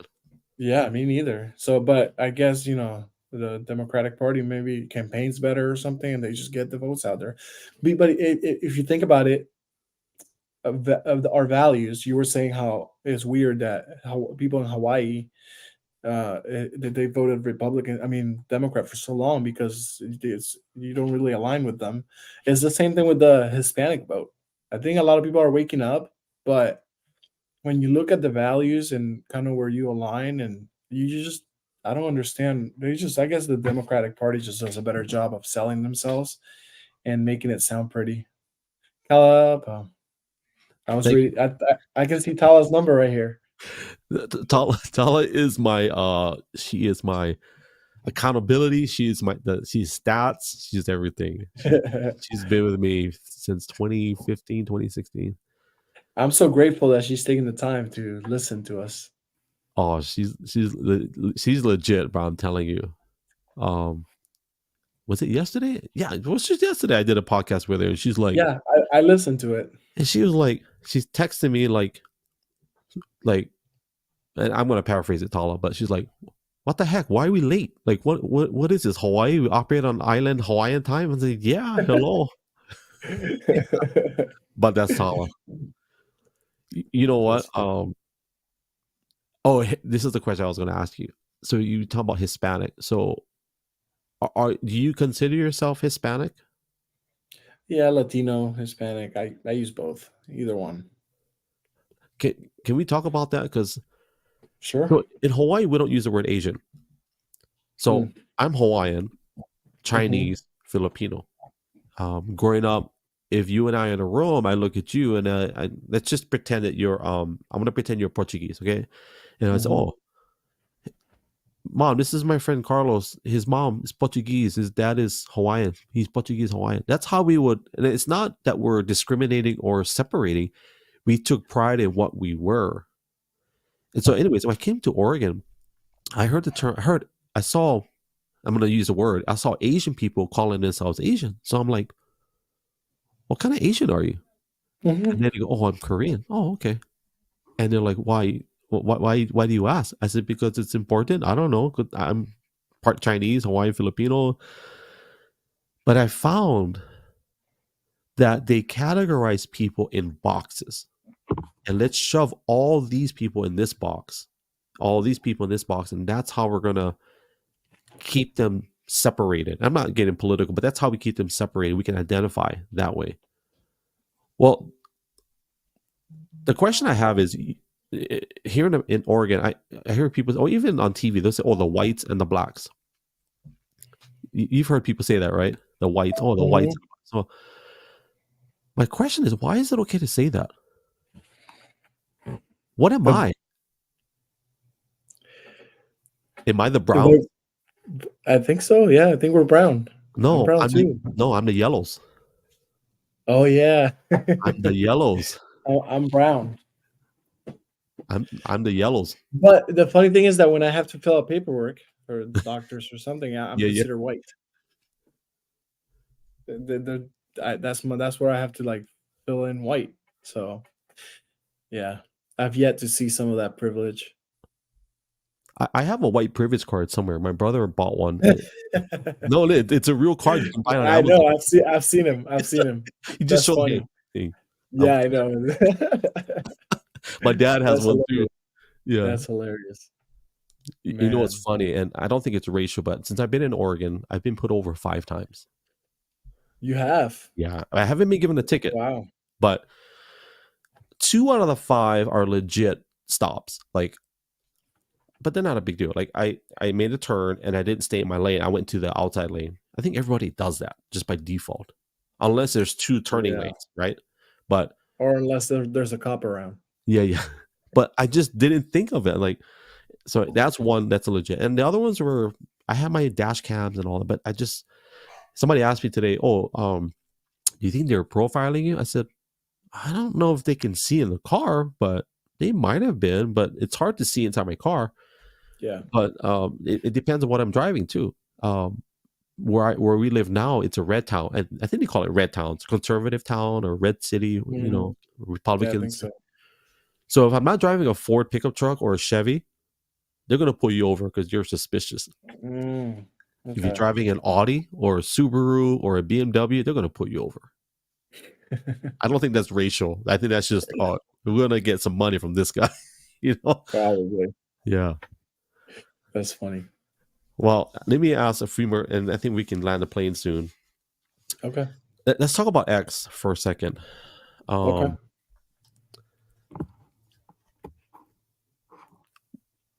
What is your do you have a vision or a desire, something you want to accomplish when you're on X? Because I don't think I ever asked that before. Maybe I have, but like, why are you on X? So I got on X November of 2022, right after Elon bought it. Never dealt with Twitter. Never. I had no idea what it was like. If you talk to people, it was like, oh, it's just a cesspool. It's just this and that. too political, it's too this and too nasty or too whatever. And so Elon bought it, and I maybe it was a way of supporting the fact that he bought it because he was for free speech, and then it was also curiosity. Curiosity. I was curious what it was like, so I downloaded it. I got on, and I just started going through it, and I actually posted a few things back then. I think they might now be deleted. I don't know, but it was just I think I got into the whole like oh it's like political and then this and then that, and I was like, but then I saw no, I just saw myself like, what am I even doing this for? I already have Facebook. I'm already whatever. So I pretty much deactivated it. I just stopped using it. I deleted the app from my phone, and then I came back. Um, I think September of this year, and I came back because I was like, let me try it again. Let me see what it's all about, what I can do in there. And I started to like join spaces and just hearing people talk. And then I saw it as an opportunity to like, okay, like social media, I see a path for social media. Like people can grow in social media. And then there was the whole like political campaign going on. And I'm like, I want to give my support for this DeSantis, for DeSantis.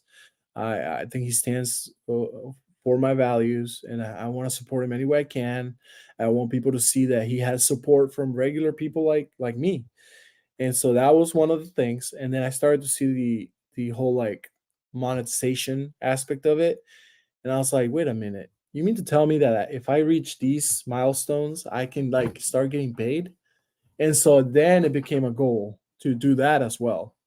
So not only was I posting some political stuff, but then I started posting just like my thoughts and just different things. And actually for like a few weeks, a couple weeks, I was like, I'm not gonna post too much politically because I don't want to get like too caught up in it. Like Yeah. politics doesn't drive my life at all. But then I started to like just post a little like more diverse things, and then I started to get close to my mark, and then of like 500 followers, and then I was like, man, I'm getting. I reached my impressions before I reached my followers, and then I started to get like more like just authentic, I guess you could say. Yeah. And I'm interested in the politics that is taking place right now. I'm also interested in like growth, personal and professional. I'm interested in, you know, Christian stuff. I've joined some Christian conversations, and so I'm like, I just want. I'm just me. I'm gonna post if I see something that I have an opinion on. I'm just gonna post it. If I see something that I want to support, I'm just gonna post it. And so that's the approach I took. And then I started to gain more followers, and I'm like, okay, I reached the 500. As soon as I reached the 500, I was able to apply for monetization, and I've gotten three checks so far. That's nice. So I'm seeing it as a okay, like this is incredible. Like I've never gotten paid online, and I was like, from where I come from, I'm like that was I guess a boost of confidence. Like oh man, like you can actually earn something from this. So I see X as a tool at this point in my journey. I'm here to promote DeSantis, but I also see it in the future as something more, as something where I can like be myself, express myself, and then I don't know if I'm gonna land in some type of coaching, but I have been, uh, I guess, drawn to like the coaching aspect of things, and I think I have experiences that people don't have. I have perspectives that people don't have, and I have obviously I married, kids, military background, living in different countries. So I have different perspectives that people don't have. So I have something of value to offer, and that's one of the things that you don't realize. Yeah. I think I was beating myself up a lot, like what am I going to do? What am I going to do? And then so X has given me a voice, and it's given me an opportunity to kind of find my path and my purpose, I guess if you want to call it.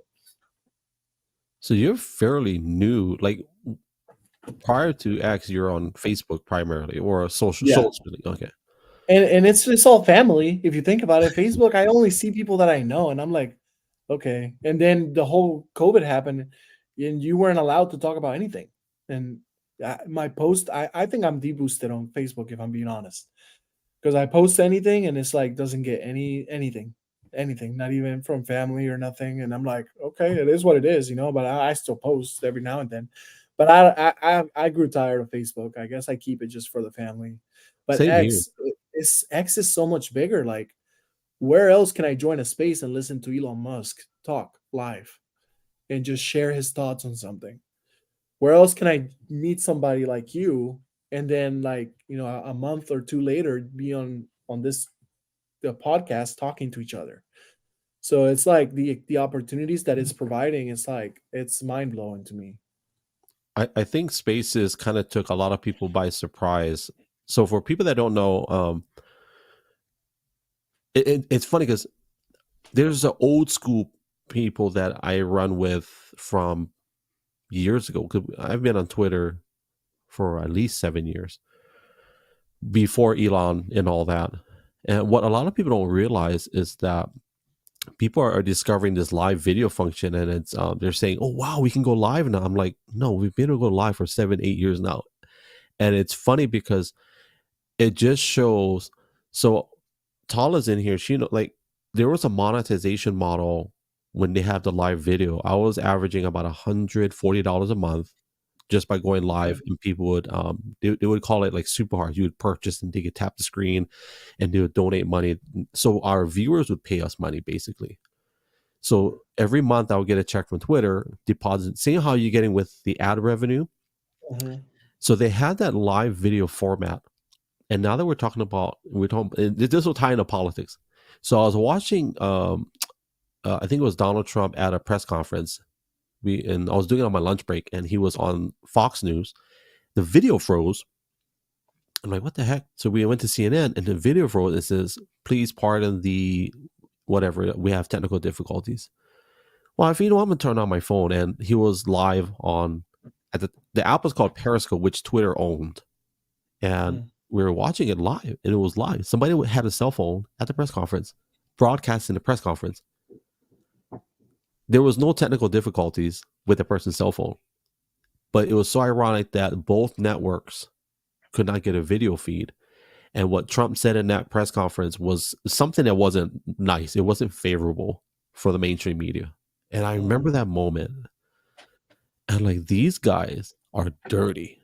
But then I never thought about how big how big this really is. Because when Elon released the Twitter files, it all started to make sense to me. Because what happened was Twitter got rid of the live stream app portion of what I was talking about. It was so amazing. Like, I could literally go to any country in the world. I would go on my phone and say, I want to go to Japan. I want to go to Hokkaido. I want to go to Osaka. I tap on the screen, the little red dot, and it would take me right there, and that guy is live. If you didn't see my friend David Osaka, my podcast with him, that's how I met him, was through the Twitter live video function that they had, which was another app name. I think they got rid of that because during the election cycle, anybody and uncle, grandma, whoever could take the cell phone and give you a live video feed of what is really happening. And the mainstream media had no power or authority to shut it down. Mm. And I think when Elon released the Twitter files, I said, oh, now it makes sense. Because everybody was like, why would you get rid of live video and go to audio? That makes our minds are like, what in the heck are you doing? You're getting rid of live video. I can't go to Japan anymore. I can't watch somebody. Dude, we had guys live streaming on the bottom of the Florida Keys with GoPro cameras, live streaming it live. You can look it up. Their name is Dan. Oh, I forget their name now, but they were the first people to live stream in the world using Twitter, X, Periscope, the app. People would skydive. A guy he live streamed from a helicopter. It was a pilot. They got rid of all of that capability of live video, and they went to audio, and they called it Spaces. And we were like, what the heck is going on? Like, that makes no sense. And the guy who pioneered the audio, his name is Kayvon Bakor. Kayvon Bakor is the founder of Periscope, the live streaming app that Twitter bought for $120 million. Twitter paid $120 million for this technology, only to shelve it in 2021. And they used that guy to usher in what we now call Spaces. And it made no sense. Ask anybody that's a live streamer. They're like, why would they go cut out the video and go to audio? I'm not casting. Spaces is great. I love it. It's amazing. But I think we can all agree that audio is amazing. But we know that live video, the visual, you can't beat it. How many of us would? I mean, seriously, would we really be involved in an election if it was all audio? I don't think so. Like, and I'm not promoting pornography in any way, but do we really think pornography would be successful if it was only audio? Right. It's a visual, it's video. So when we saw that they got rid of that, it's like, oh, it's my opinion, it's a censorship deal. It's like, you know what? And when he released the Twitter files, when Elon released that, and I think Matt Taibbi, I think his name is. I think so. He published it. And then it made sense that it was on that grand of a scale to shut things down, so people didn't have a voice. They didn't have the ability to really show the world what's going on. And that's just my opinion. I really went on a long tangent on that, but we're talking about how you got involved in X, and then when Elon bought it. I totally agree with Elon. Like, I'm not going to say he's in the same category as Trump, but I almost feel like he could be if they can't shut him down, shut Trump down. If Ramaswamy ever gets into that box with them, what are they willing to do to these men that are going against the establishments? You know, and I'm not wishing that on anybody, but you know, Elon is definitely the last one he said to, I think, the Bob, the oh CEO. Yeah. Oh yeah, he got serious with that one. Yeah, but he didn't walk it back. So he didn't. We know that he's standing for something. And you know, the media's trying to spin Linda Yaccarino as like, oh, she's, you know, got no power or authority. I disagree. I think that's why Elon brought her in. You know, because I think she's doing a good job personally. But yeah, from what I've seen, I think she is. I just wish they would bring in, and maybe tell me what you think. So when it comes to live audio conversations and live streaming, and we're not talking about comfort zones, what do you think live video is going to play? How is it going to play out next year, you think, with X? Oof. I think it's going to be pretty big. I mean, look at all the people that live stream video games, you know, all this and that. And I think this is going to open another, you know, source of income for some people. And so I think people will jump at it, and especially if they promote it well. And I see X growing even more in the next 5 years with everything that Elon wants to do, and the financial stuff that he wants to do with it as well. And then obviously the live video, and then Spaces. I don't think it's going to go away. I think it's a cash cow, and I always suggested this. I've always talked about this for years, and Twitter, Periscope, X, they never did it, or maybe not yet. But like even right now, if they gave us an option to opt in for ads, kind of like how Twitch, I'm not sure if you've ever been on Twitch, but if we were live on Twitch, my viewers would have to watch an ad for like 15 seconds before they can come into my live broadcast. The only way they can opt out of the ads is if they are a subscriber to my channel. So guess what? I get $5 a month from that viewer. They don't have to watch any of the ads. Or another form of monetization for live streamers is let them run a banner on the bottom of the screen that'll promote Coca-Cola or F1 racing, or come visit Colombia, go to Colombia.org. You know, like you can do rolling ads like that, and it'll be a cash cow. So you've got ad revenue, but you also have subscriber revenue. Like I subscribe to 4 people right now. One is Elon, this other guy named Greg. I don't know why we subscribe to. I don't even know why I subscribe to him. Isn't it because it's only like 99 cents? yeah. You know what I'm talking about? That guy. Yeah. I don't even know why. He's never acknowledged me. I've tried to get his attention. I said, "Come on, us Greg's got to sit together," and he's never acknowledged me. But you know what? I subscribed to him for 1 month, and then I saw the same thing you were. I'm like, I'm not getting any value for $1. I can't cancel mine. It won't let me cancel, so I'm stuck in it. Really? Yeah, Oh man. because I have an iPad. I use my desktop. I have a Samsung phone and an iPhone. Stupid. It's a stupid mistake because every time I try to cancel, they say, "Oh," it says, "Oh, looks like you subscribed using a different device." So I go to the other device, Yeah. and it won't let me cancel. So I'm like, whatever. I'll just keep paying. Yeah. I would support you, like as long as you're not $10 a month, I would support you $5 a month. I already applied Oh, the you. subscriptions. So I did. I applied too, but they said, "Oh, you're in review." Are you still in review? Oh yeah, I don't see it happening for a couple of years because I think they're doing like one by one, and I think there's people that have been waiting for 6 months and people that have been waiting longer than that. Dude, two of my friends got approved, and I know them personally. Like, I'm like, Oh really? yeah. So I'm like, Well, how long did they wait? How long did they wait?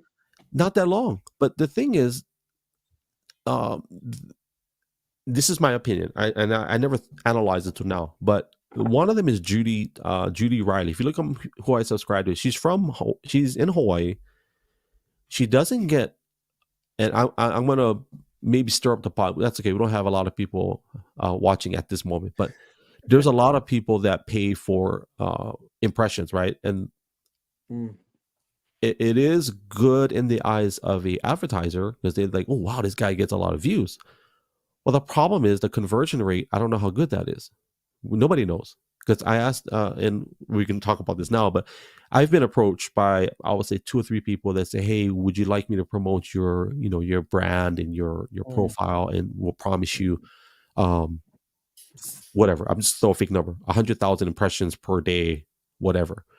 And I'm like, so the question I asked was, well, I am considering that because it's a business. To me, it's a business. I'm all for it if that's how you treat it, and that's how to me it's a form of advertising. But what mhm, I'm not down for is if I'm going to pay for something like that, what is the conversion rate? Are these impressions people that are actually considering my products or service, or So, anyways, my friend Judy in Maui, she's been the same person for the past 7 years. She broadcasts the same things. Her audience is very dedicated.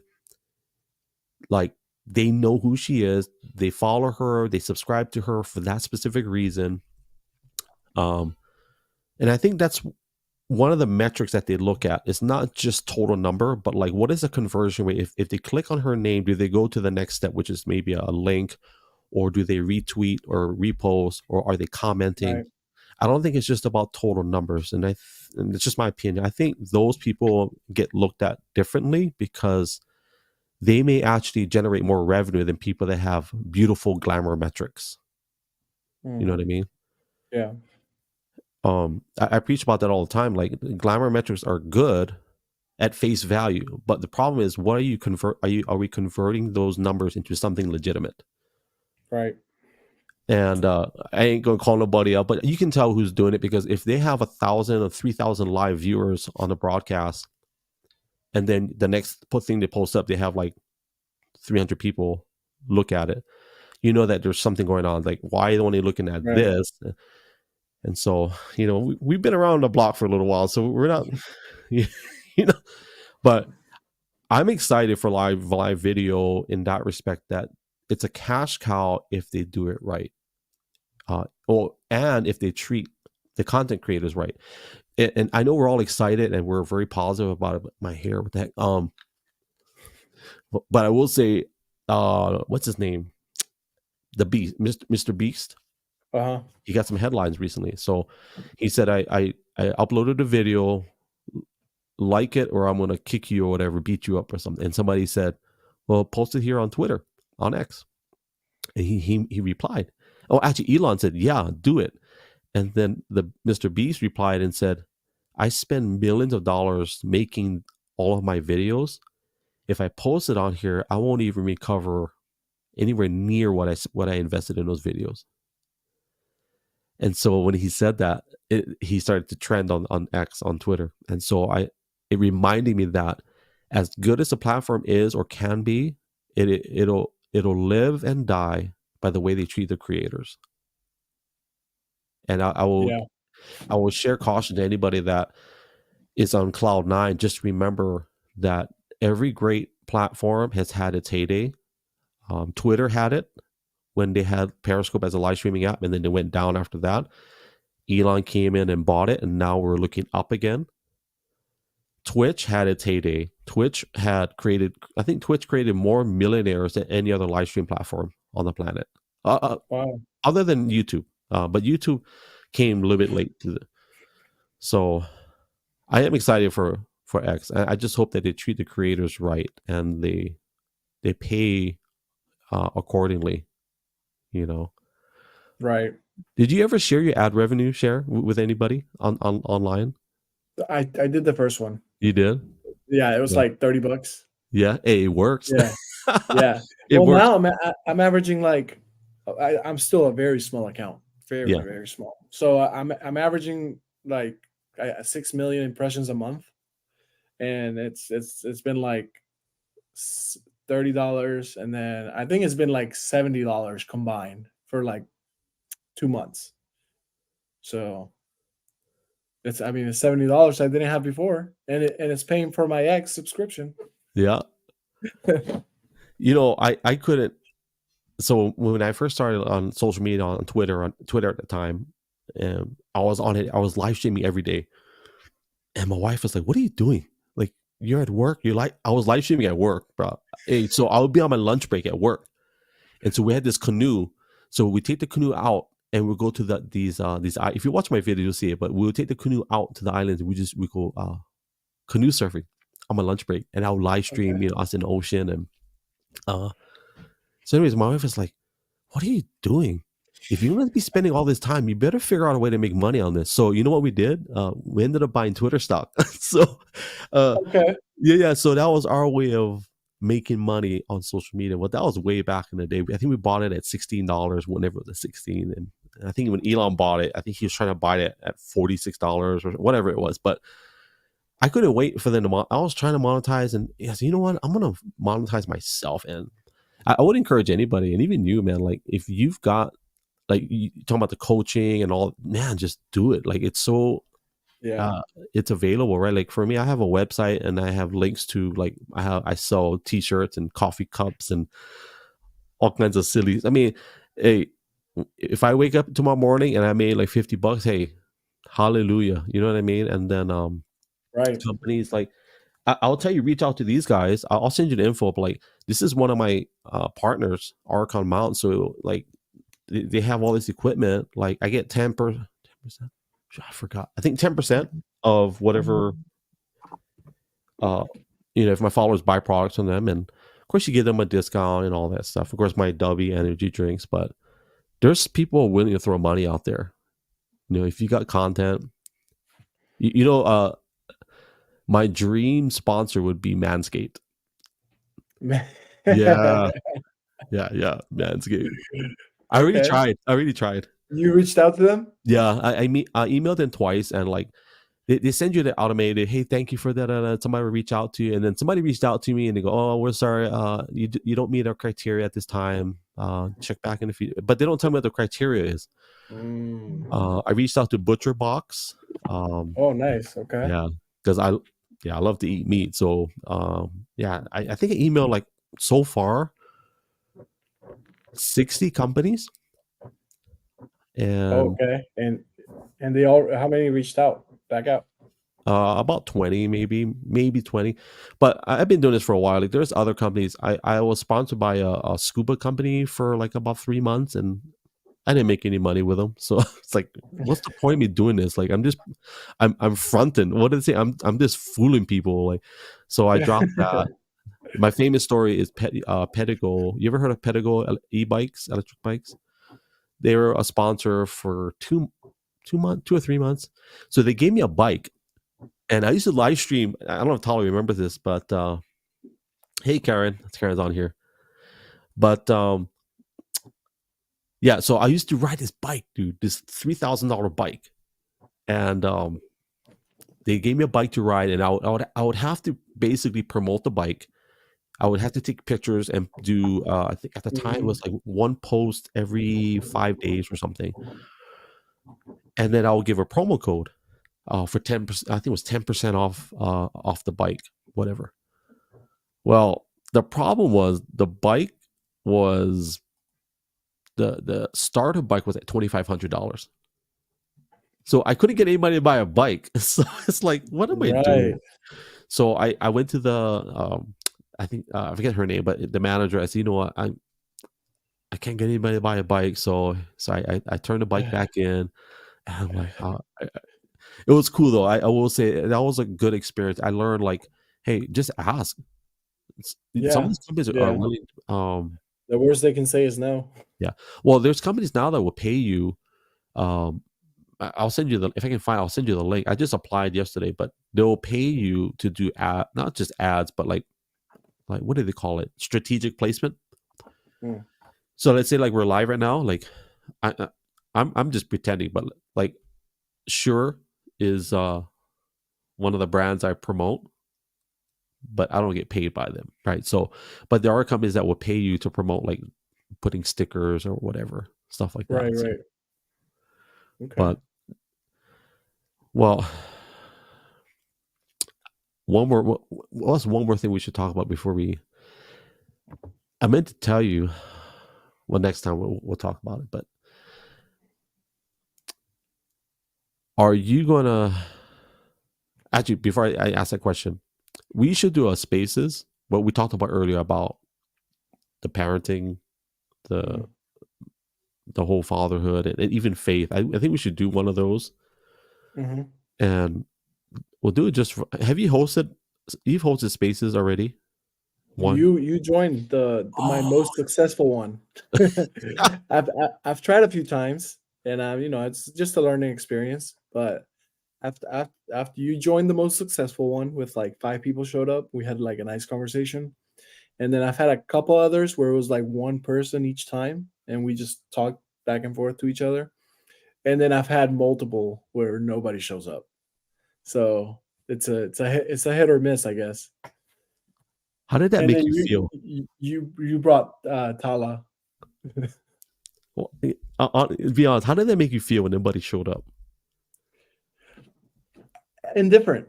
Yeah. Honestly, I just sit there and I wait to see if somebody pops up and I offer them the mic if they do, but if they don't, I give it a few minutes. I think I've sat there for like an hour one time. Just I was just hanging out around the house doing something.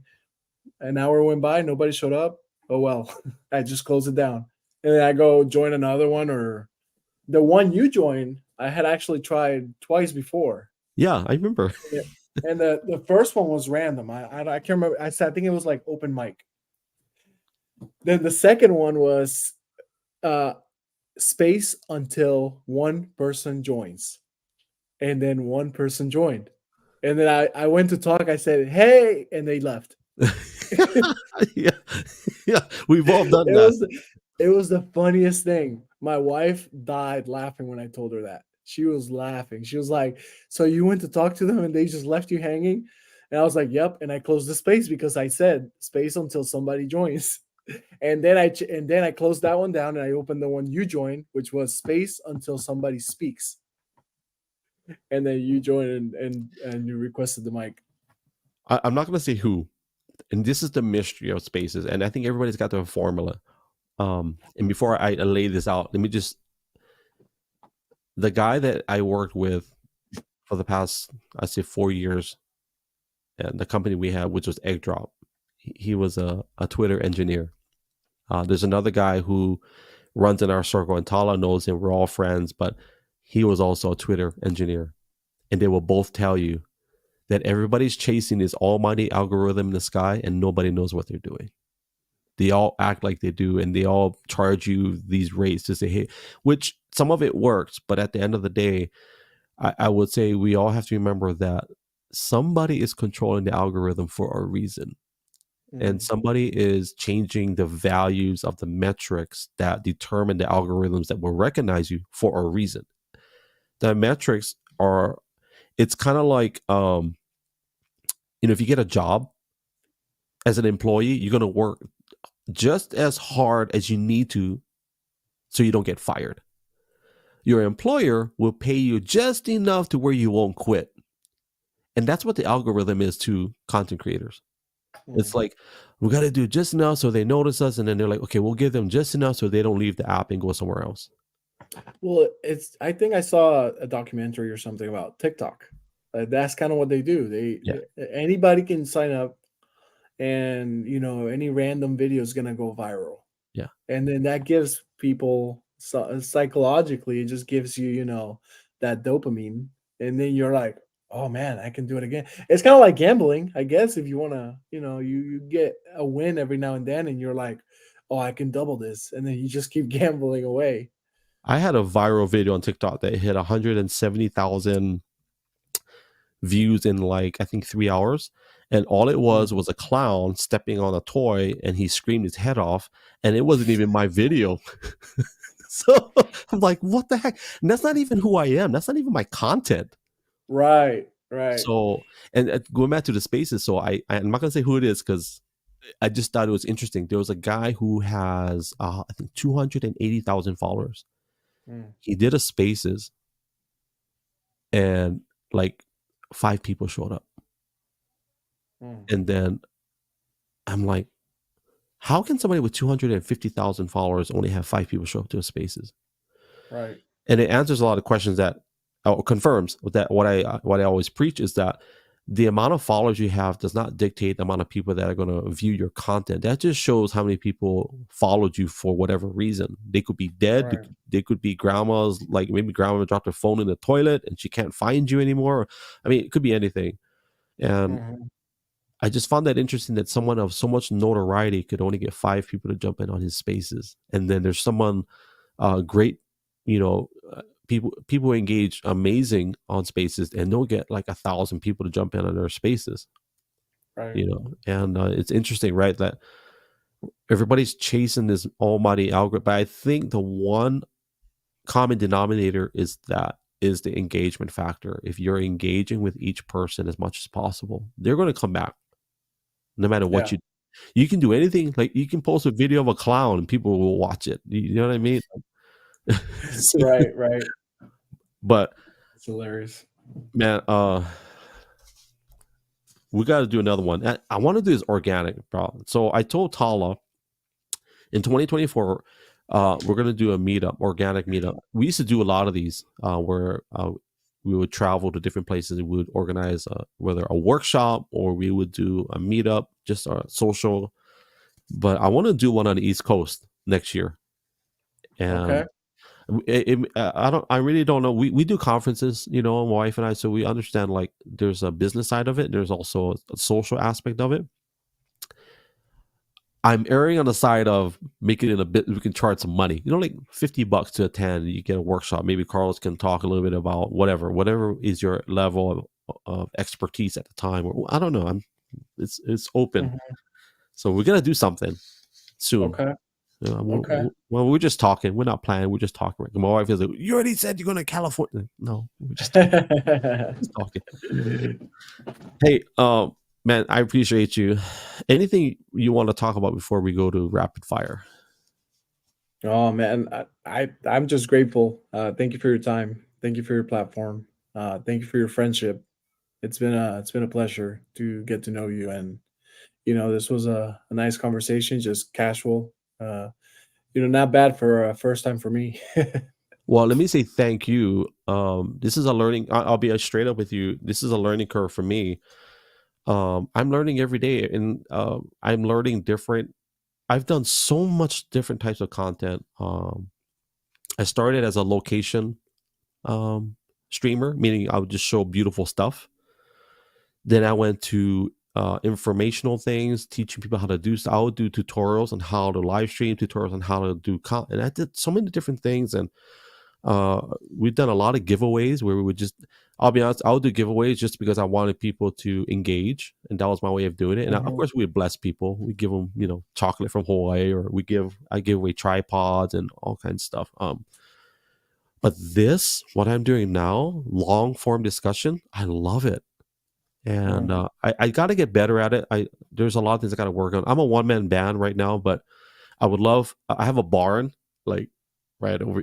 It's so perfect. If I can clean it out and figure out how I'm going to do I want to do a studio, a podcast studio. But I love doing this long form because I think TikTok, YouTube Shorts, Instagram Stories, I think it ruined it for like content, in my opinion. If I don't like you, I'm just going to swipe up. But on long right. form, I think there's a market for it. I really think. Yeah. Tala, let me address Tala. Hey, thank you, Tala. Love you too. Appreciate you. Thank you. But yeah, I appreciate you being patient. There's definitely a lot of talking points I got to work on, and then just obviously timeliness and working on all the back. I'm not good at back end stuff, but I appreciate you taking the time, and it's not Yeah, easy of for. course. Uh, I'll be honest with you. I get nervous every time I go live. I don't know if you saw me in the beginning. I was kind of like, I I've been think it's normal. no, yeah, and I've been doing this for what Yeah. 7 years, and I'm on stage like you know, being on the stage, and it's a good nervous, So, Yeah.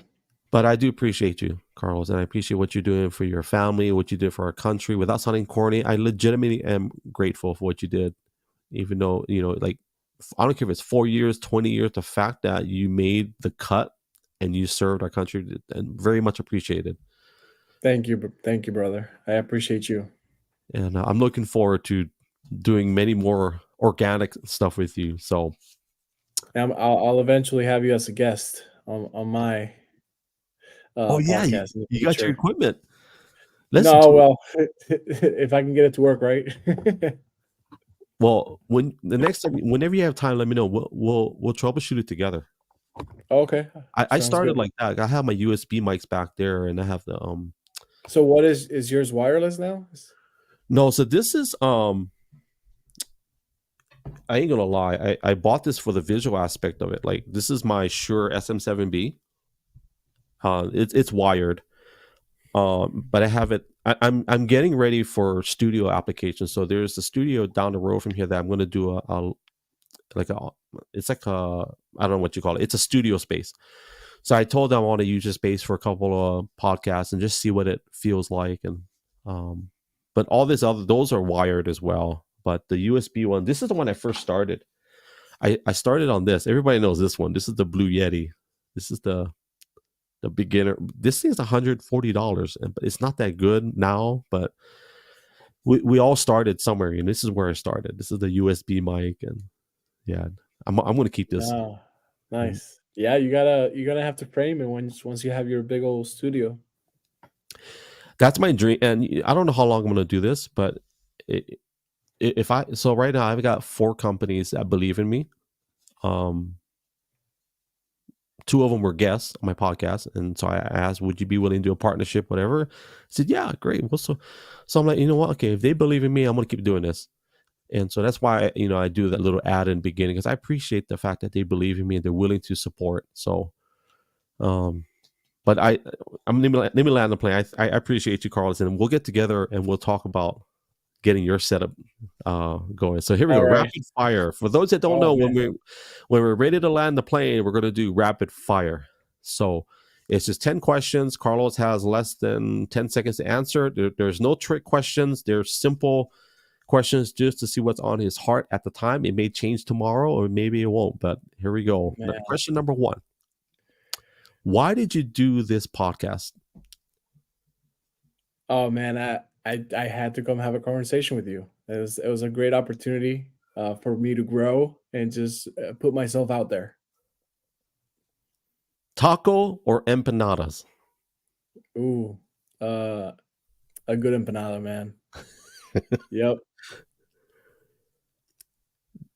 This is a rapid fire question, but it's going to be a 3-part question. Okay. An intruder enters your home. Tell me the 3 things that you do. Shout and grab my firearm and be a threat to them. We'll come back to that if we have time, if you're willing. Okay, next question. Money not an issue. Where do you travel to next? I would go to Greece. Fat, juicy steak or succulent lobster? Give me a steak. Medium rare? Yeah, Ribeye? sure. Okay. I'll eat anything. Those are all one question, by the way. So, okay. One line marriage advice. Oh man, be patient. Best advice that you were ever given. L- listen twice as much as you speak. This one, listen carefully, okay? So, what do you love the most? What do I love the most? What? God. DeSantis loses. Who you taking? I may not vote. That's fair. Wow, we went through that quick. Well, we'll come back to the home rate because I honestly want to ask you that question. Okay, so last question is, what is your desire for the next generation? Man, that they can enjoy the same opportunities that I have been able to enjoy. That is, do what you want, whether serve or not. Start a family, start your own business, and have children. Good. We'll come back to that one, but let's go back to in True to Interest Your Home, the three things you do: you shout, you grab your firearm, and you make yourself a threat. Yeah. Right? So is Florida, do they have castle laws, stand your ground?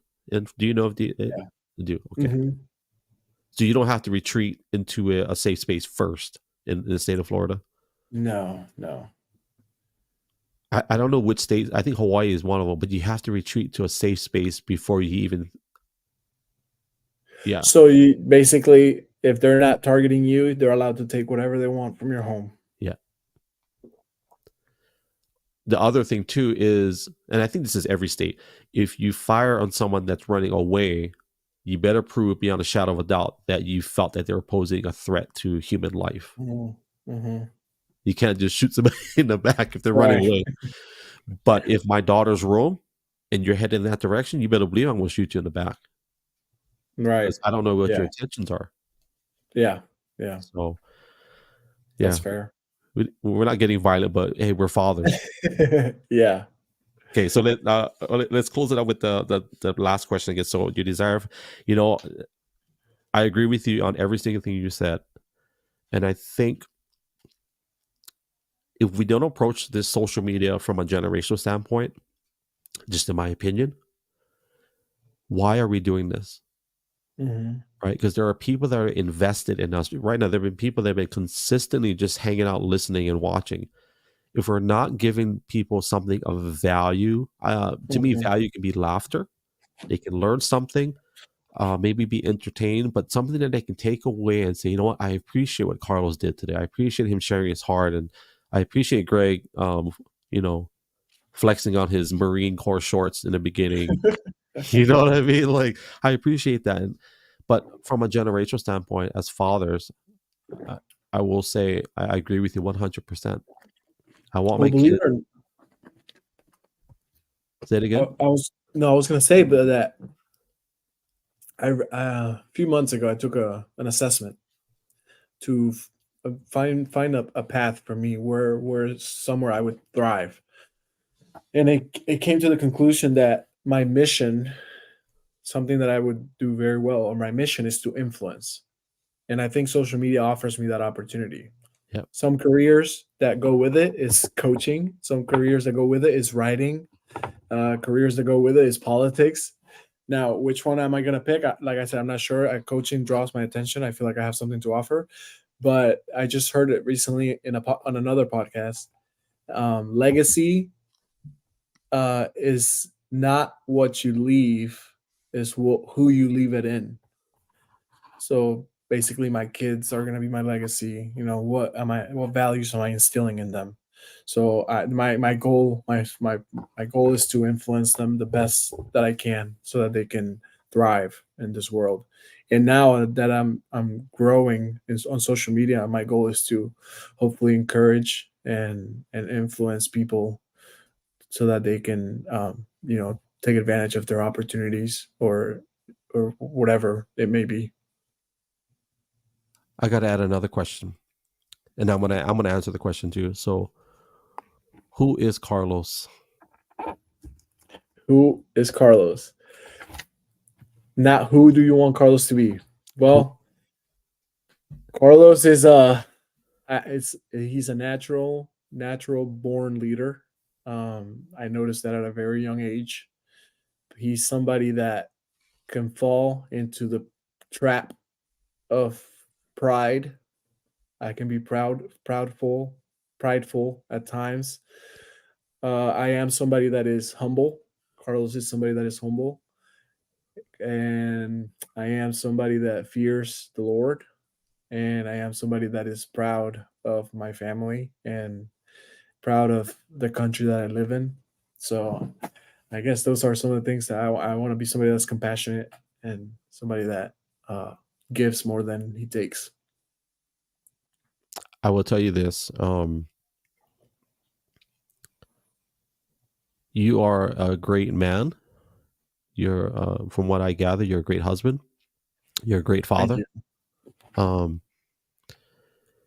you've done well.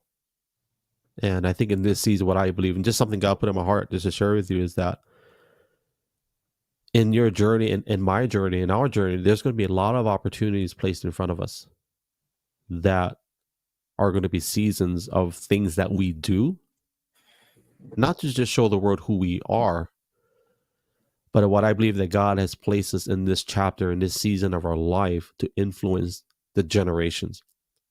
And I see that in you, and I appreciate it. I appreciate that in you, and I'm not saying this from a place of elevated stance, but one as the same level as you. But I'm very proud of you, Carlos. I really am, and I'm very honored and blessed to be able to do this today. Super proud of you. And I'm Thank you, brother. excited, bro, to see what God's going to do in your life. And I'm excited to see what I will tell people that are going to watch the replay. Like, we're not identified by the things we do. It's like what I said about LeBron James and Michael Jordan. You know, I asked my kids who's LeBron James. They was always a basketball player. I said, well, who's Michael Jordan? Oh, he was a basketball player. I said, no, those are the things that they did. That's not who Mm, they are. And I say the same thing about you and I, Carlos. Even though you've done amazing things, you and I are not defined by the things that we do. We're defined by who God says we are, mhm. and Yeah, the calling you have in your life. And I'm so excited, bro, to be writing some chapters. And I know you're going to be in some of the chapters next year in my book. So, brother, I love you, I love you appreciate too, you, brother. and I'm excited. Family, if you're not following Carlos T.